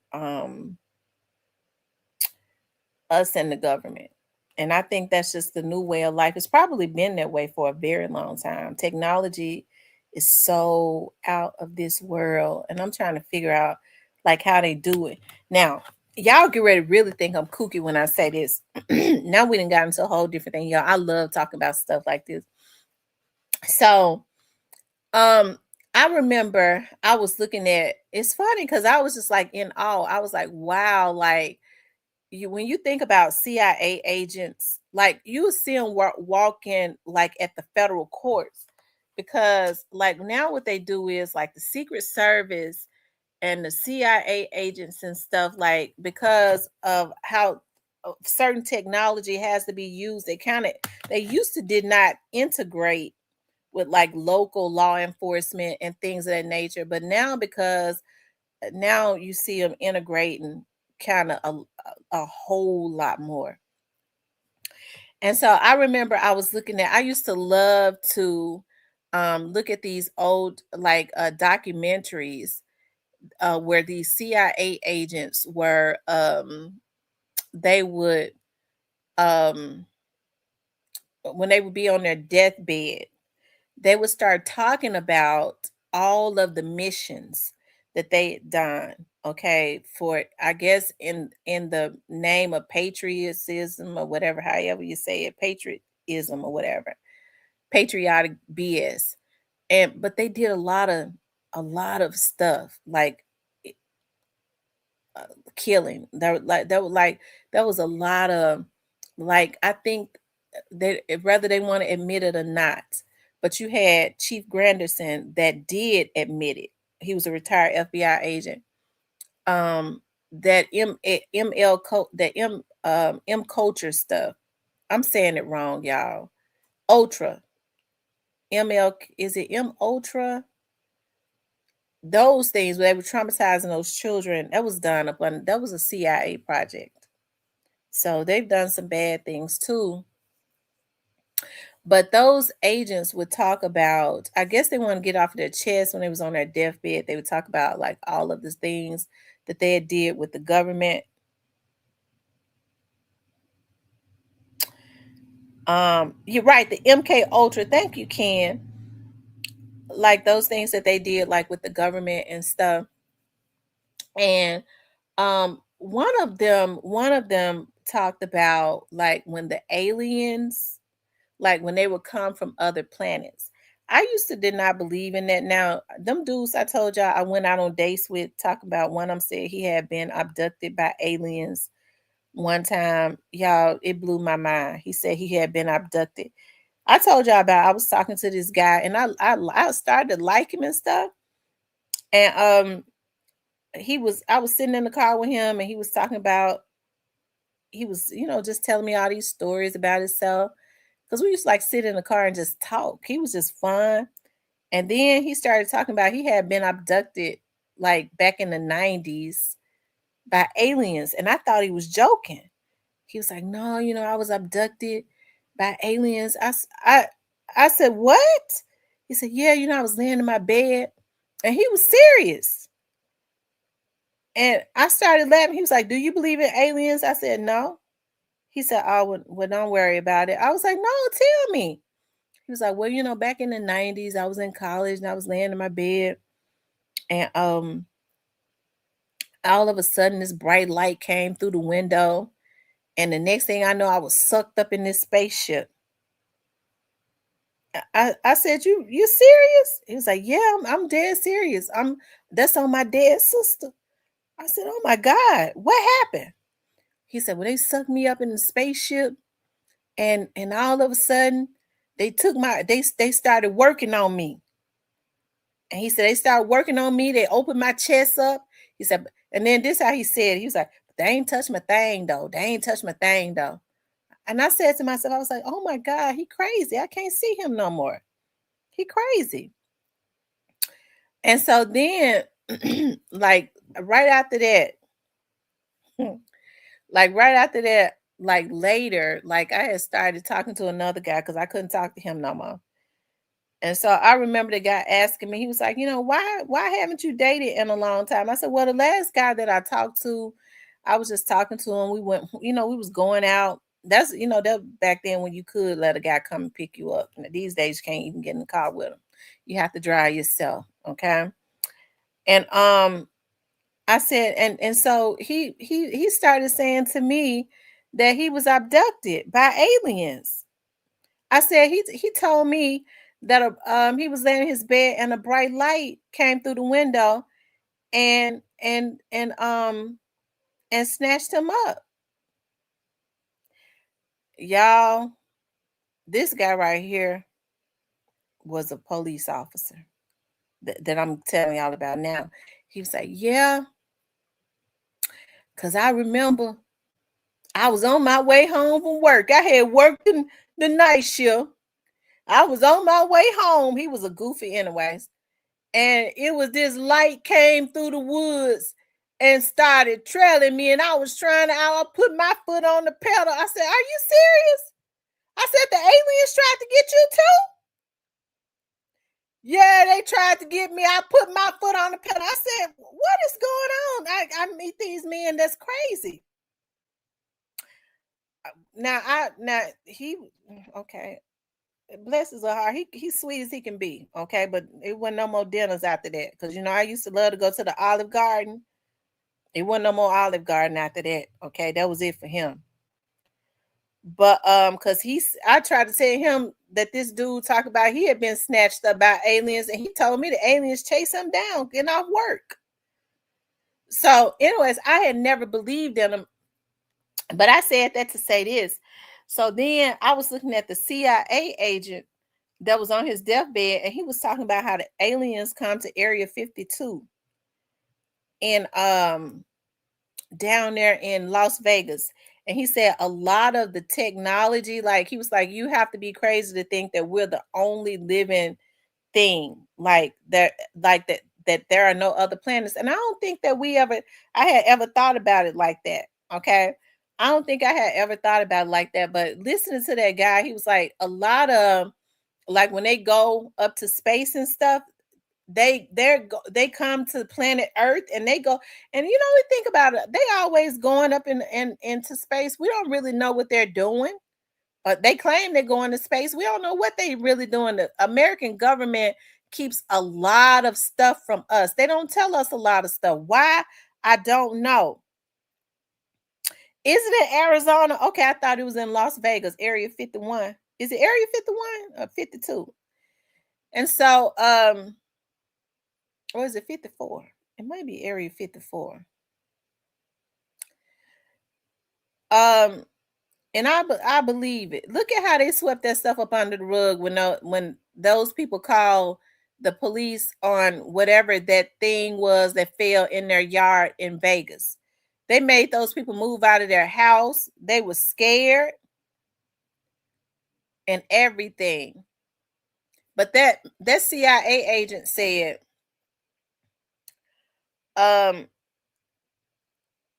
that a lot of the technology that is learned, they learn it from those extraterrestrial, whatever you call them.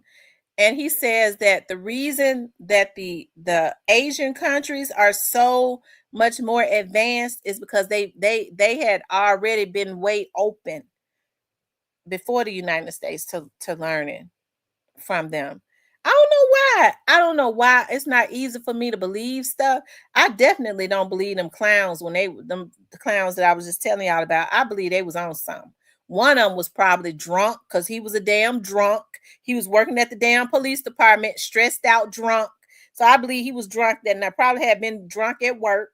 The other one probably was on some type of drug. Okay, because I believe he had did drugs in college. But so he was high. But I believe that CIA agent though. I do. I believe that one.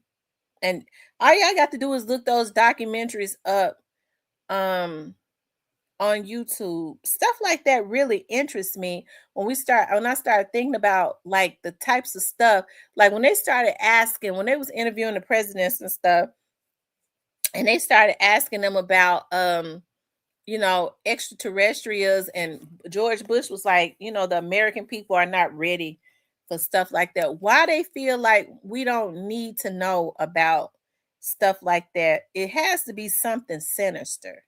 It has to be, because why would they? Because they had a lot of stuff from us.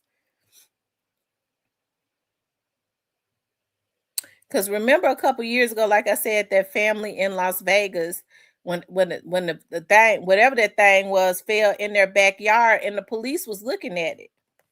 and they said the men in black came to their house, and they had to move up out their house, and they told them that they could not talk about that anymore.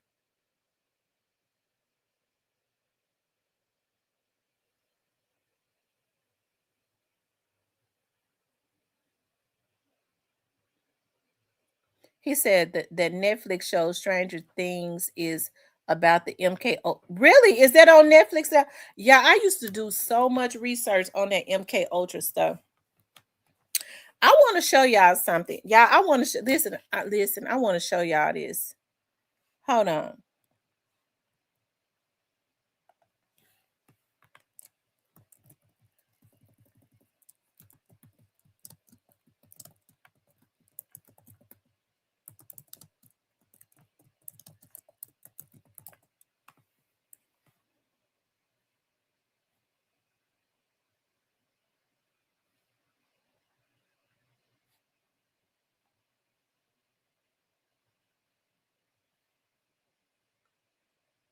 Hold on, y'all.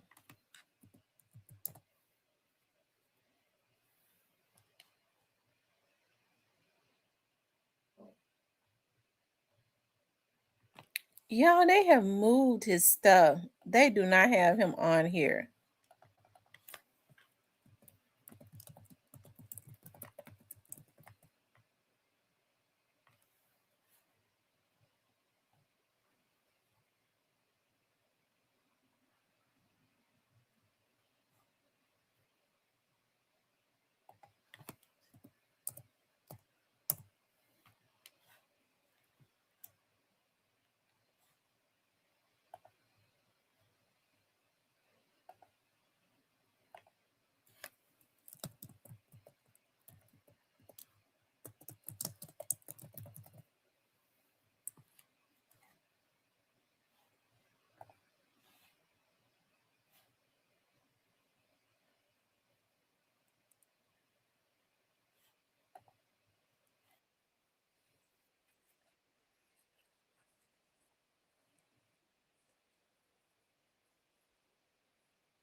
Hold on, y'all.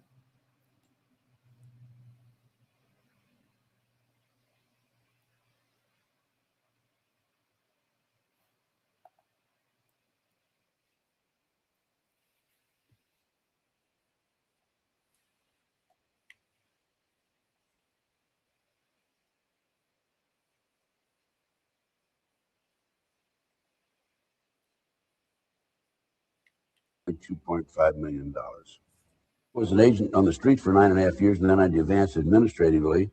I was a supervisor, and then I was number 2 man in Connecticut and Philadelphia, and assistant special agent in charge was the title. And then I became a chief inspector, and then I was agent in charge in Memphis, Dallas, and the senior special agent in charge in Los Angeles, because I had 3 other special agents in charge under me and 24 supervisors under them. I have information chiseled in stone, documented. This this right here is the man that trained my mentor, the guy that trained me on being a private investigator. This man trained him. That the FBI had advanced knowledge about 911 and did nothing to prevent this from occurring. And this is atrocious. It's unbelievable, having been a former FBI agent myself. And it's very obvious that this whole thing is being orchestrated by the powers that be at the highest level of our government. And I want the world to know about it. The minute I saw the planes fly in to the tower on television, live, as a matter of fact, the question I had in my mind was, there is no way, absolutely no way, that somebody could skyjack 4 planes, 20 people, skyjack 4 planes, in this case 19 individuals, and our government would not know about it in advance. We have, the US government, the most advanced intelligence techniques of anybody in the world. And you'll never convince me we didn't have advanced knowledge about what was going on. We saw the airplanes go in, and it's also a question about whether they're remotely controlled. I don't know about that. I hate to comment on something where I have no documentation, but there's much more to this story than has come out so far. You will never in a million years convince me that those buildings, those towers, collapsed because those planes hit them. I'm confident that they were imploded. As a matter of fact, there were seismograph readings they think from the basement, two of them, about the time that the buildings collapsed.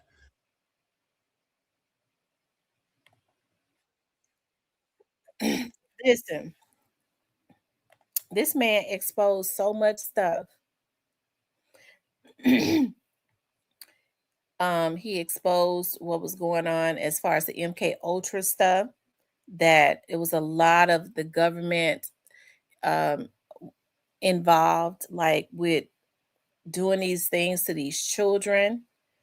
That's the reason why you see a lot of, because I know what I know, I get very suspicious when I see a lot of these celebrities like Puffy and Jay-Z and Beyonce. And now when they start getting behind a politician, when they start pushing a politician, and what they try to do is they try to make it seem like, oh, it's just a conspiracy theory. That's a way to blow something off. When they start supporting these certain politicians real heavy, those politicians I don't trust. Because what they do is they'll start getting into office and they'll start changing laws quietly. I've always stressed on this program, why do you all think that a pedophile that does heinous things to children, or a rapist that does heinous things to women and children, can go to jail and get out in a year or two, but they give a drug dealer 30 years? And isn't there something wrong with that? A drug dealer, and now let me just say this, selling drugs is wrong. But a man that's selling drugs, that's not robbing and killing and not violating people, not violating women, not violating children, they give him 30 years because he's got possession with intent. And a rapist and a pedophile gets less than a 2 years. Isn't there something wrong with that? And it is because a lot of these politicians, you have to pay very close attention to even your local. They try to keep you focused on like the president. You need to be more focused on your state and your local politicians, because you get these politicians in, they quietly get money from these celebrities. Okay. There was this thing in Georgia where a lot of rappers had started promoting judges, like Ludacris and all of these rappers had started promote. They would put money into their campaigns. They would get out and use their celebrity to get people to vote for them, because these celebrities, they had all of these children. And so what they would do is these judges, they would get into office, and you saw at one point these judges was taking these children from these women and giving it to these rappers who are not ever at home, and they had their girlfriends and their wives and shit raising these kids that they had, because they didn't want to pay child support to a girl that they would consider a jump off, or they leave their baby mamas, or they divorce their wives or whatever. And that's why they were supporting these judges. So you have to be very careful. Your local and your state elections are way more important than the presidential race.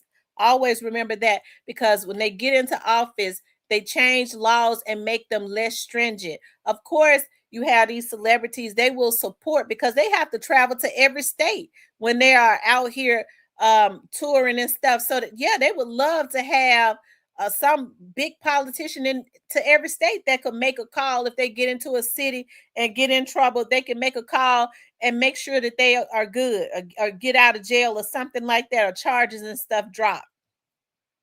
So that's why you have to be very, careful about that. But Chief Granderson was he had retired from the FBI. When he retired from the FBI, he became a private investigator. And because he knew about advanced technology, even though back then, he a lot of people started hiring him because a lot of white children had started going missing, and they was putting them into that MK Ultra stuff. And Chief Granderson knew where all of the bones were buried. Chief Granderson started exposing a lot of stuff.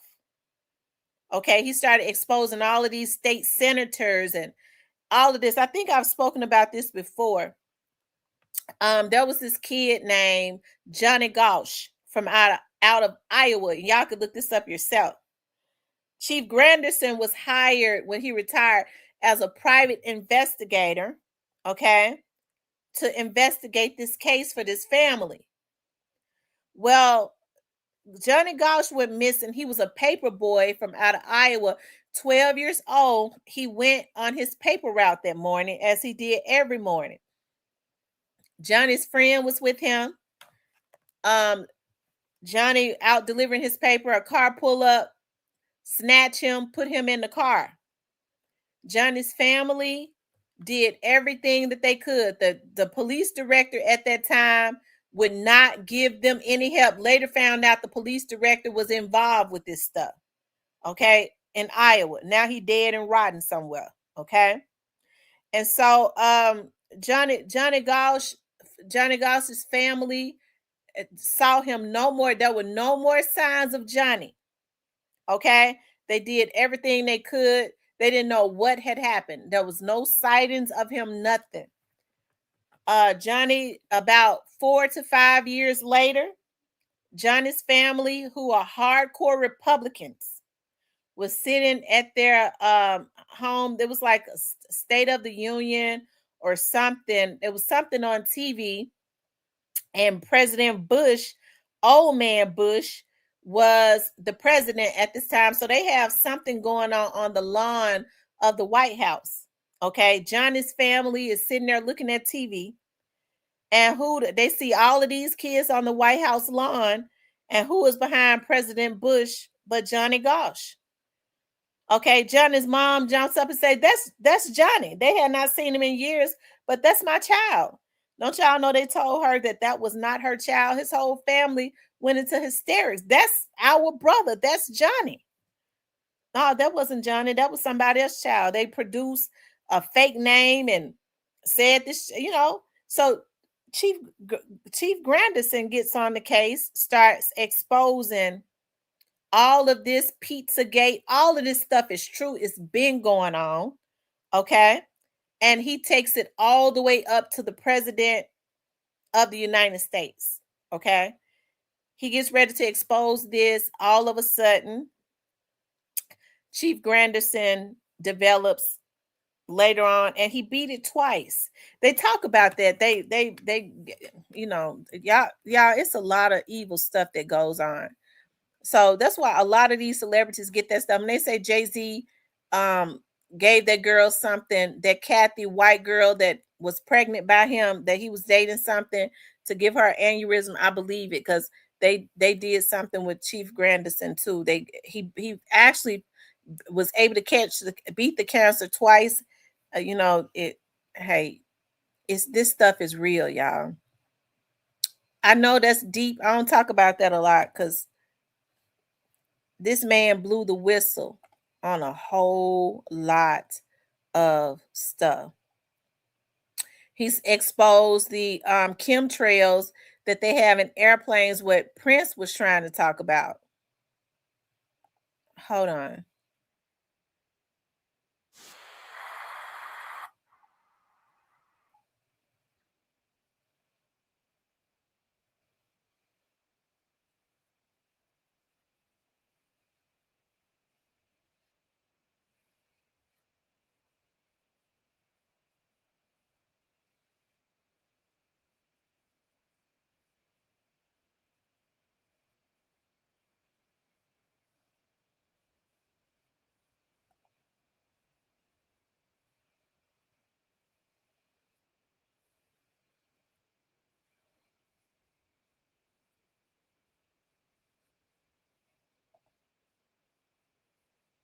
Pat Brown was there. Louis L'Amour was there. It really read like who's who. I was quite flattered. But I had no idea what awaited me after I retired. I was asked by Attorney General Griffin Bell to coordinate security for the Pan American Games. Right after I retired, I did Anderson, but I found out later they were fantastic sports fans. They didn't want to interrupt some of their sports activities. That's a true story. My first major case was the Dr. Jeffrey R. McDonald case. It's spelled M-A-C-D-O-N-A-L-D. There's been a best-selling book, a movie on NBC. It reruns every time. We're not going to work for you or with you, but if you are innocent, I will be with you as long as possible until we get you out and make a free man out of you. Believe it or not, the man is still in prison. He was convicted and sentenced to 3 consecutive life sentences.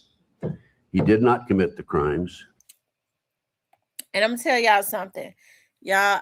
It's something that Chief Ganderson says this because that's one of those cases that I always had an interest in, the documentaries and stuff. It's obvious that this man did not kill his wife and his kids, and he was convicted, and he is still in jail to this day. He's still in jail to this day.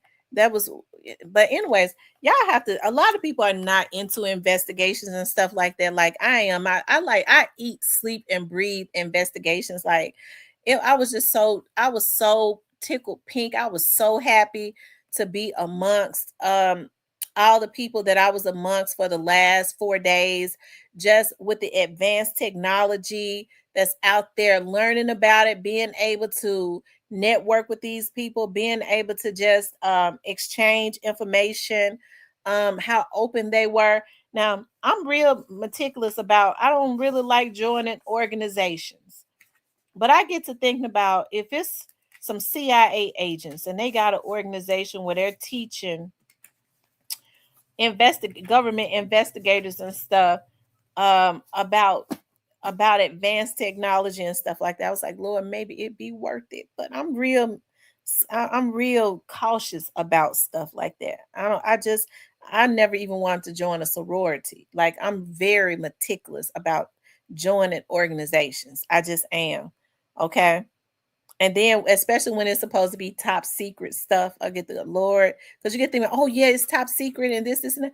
Like, oh my God, like now since it's so top secret, do I have to worry about, you keeping tabs on me, you satelliting in to make sure I'm not talking about stuff. Like y'all know how my mind be working. I'm like, maybe it ain't. I don't know.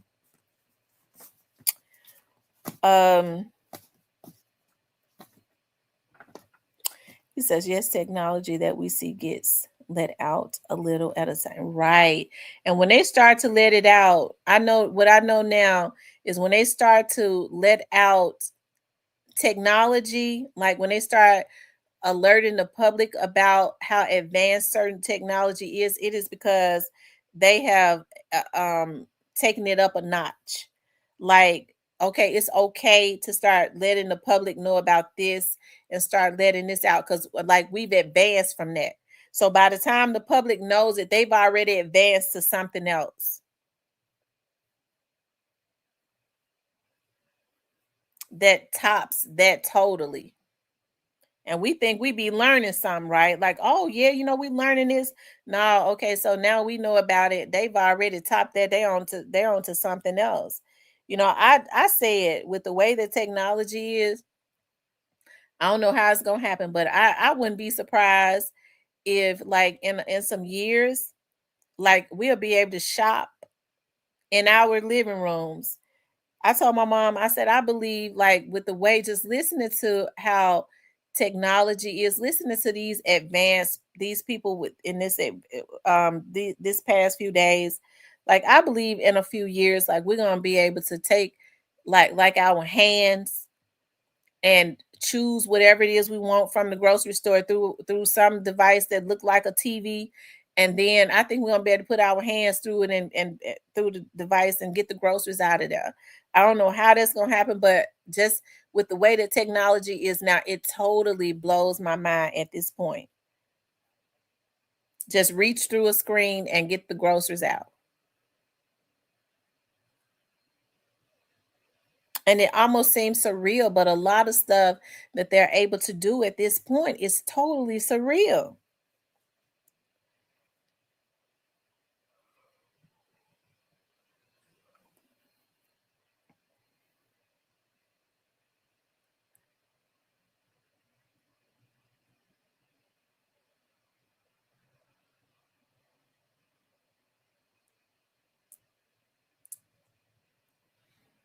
But if you go look at Chief Ganderson, he talks about all of the back then, like the senators, the the presidents.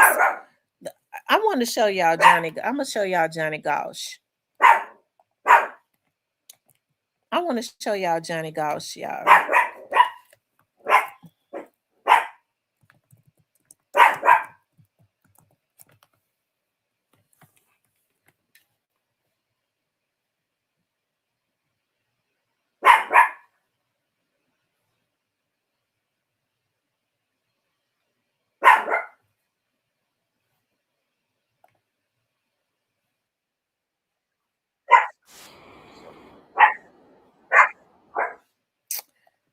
Okay.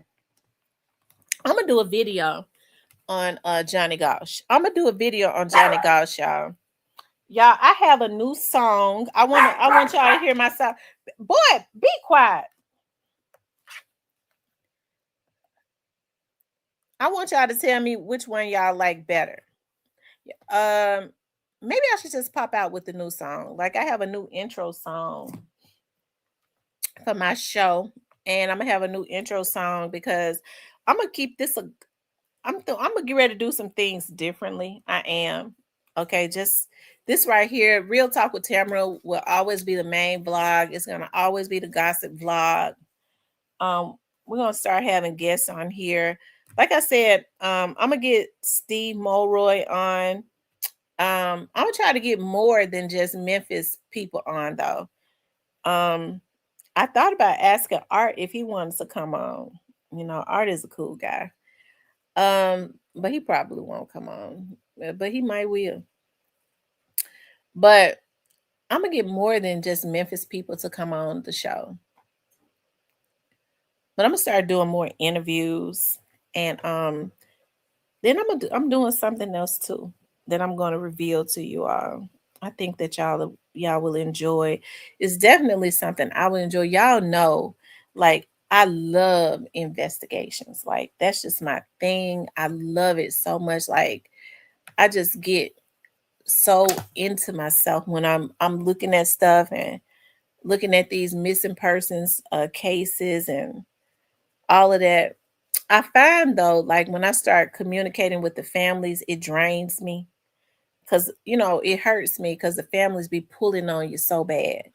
But when I'm able to independently, like, look into these investigations, like on my downtime, I just love doing that.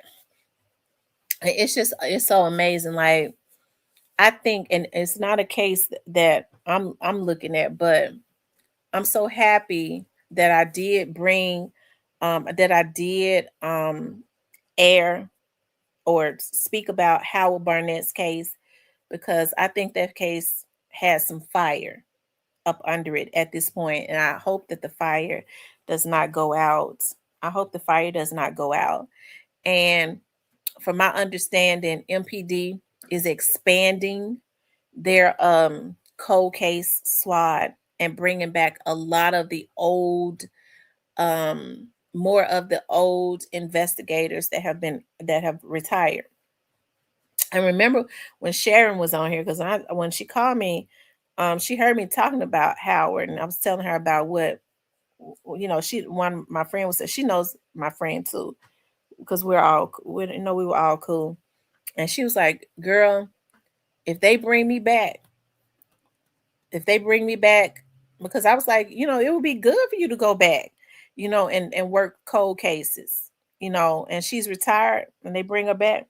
She's like, I'm gonna tell you something. that Howard Barnett's case, if they hadn't already solved it, I promise you, Tamara, I have it solved in a year. So, hey, I think with the rate that it is going now, hopefully they don't let the fire burn out in Fayette County. Fayette County. I think that there was a disconnect, not because of Fayette County. I think it was because of Memphis.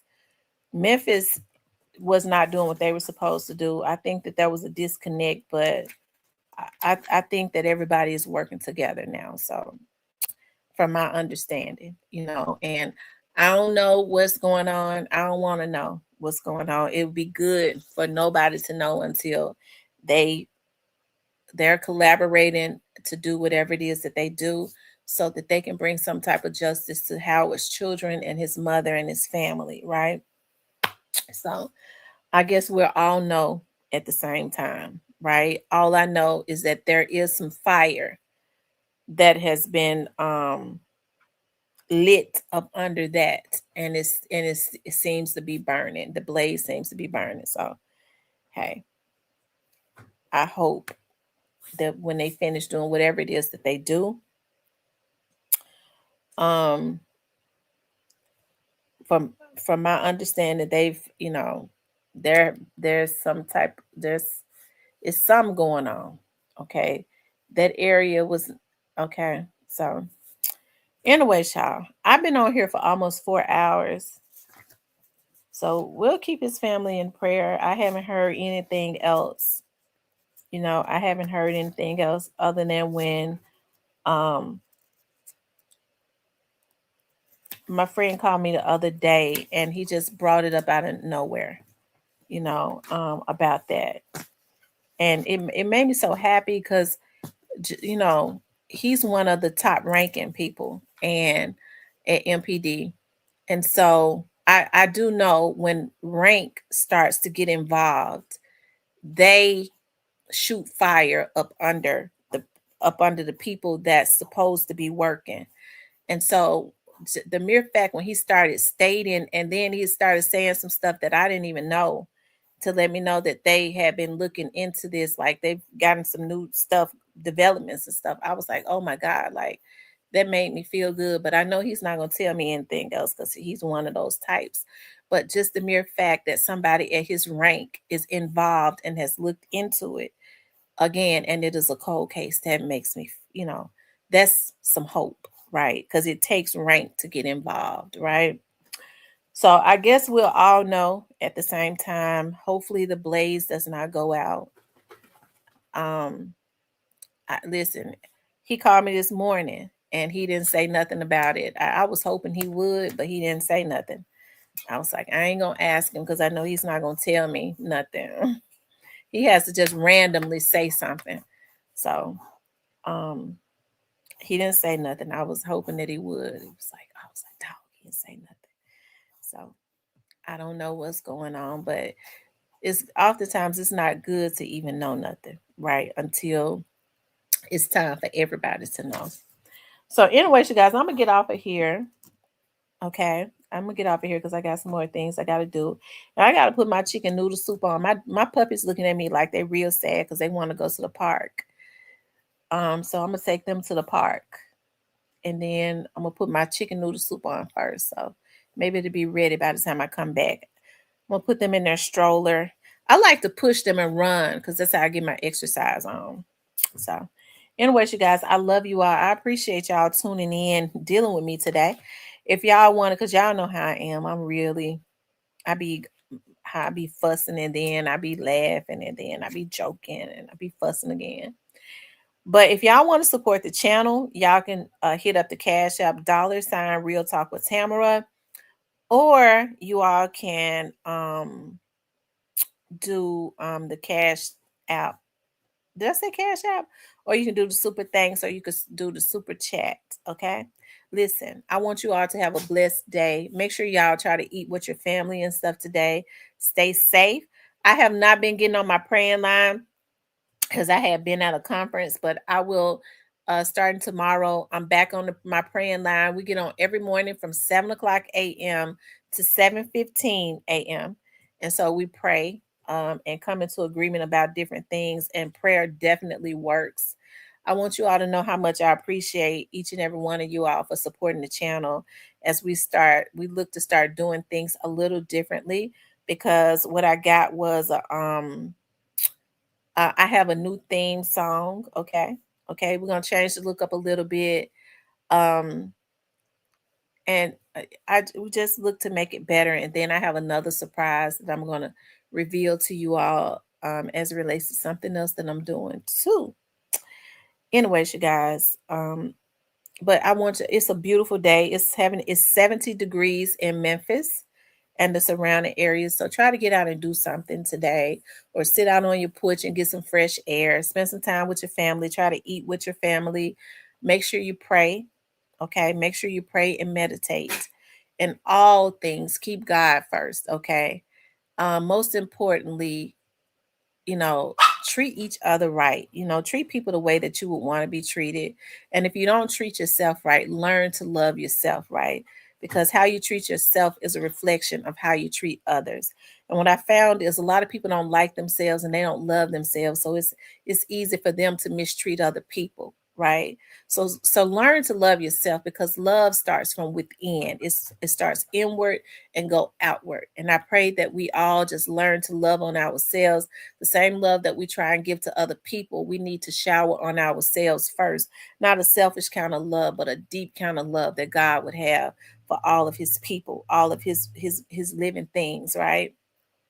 So learn to do that first. And then once you start loving on yourself, you start to attract that same type of love to you, that genuine love. So everything must start from within and then go outward. And then you attract exactly what you are, okay? But I love you all. Dear God, I just thank you for everybody that was on this live, God. I just ask that you touch each and every one of us. If there is a need, I ask that you touch them and give them their need. I know it's the first of the month. We got bills that are due. We got rent that's due, light bills. And some people don't know how they're going to make it, God, but you are the God of just the God of everything. Okay. You touch everything, and you were able to make fish to multiply fish. So just give abundance to your people. Let the rent, some people don't know how they're going to get it, but God, I ask that you just allow them to allow all of their needs to be made. Let the rent be there, let the light bill be there, let the car note, each and everything that people worry about at the beginning of the month. I just ask that you allow there to be an abundance. God, I just thank you for the abundance that you give those that don't have to worry. But even though we may not be worried about bills, we may have other worries, but I ask that you just take all worries away. Okay, God, because you are more than enough, God. I ask that you keep us all safe, each and every one of us and our families. No weapon formed against any of us shall prosper. Anything that rises up against us will be condemned. Okay. Listen, it has been an absolute pleasure. I love you all. Y'all be safe, and I'll talk to you later.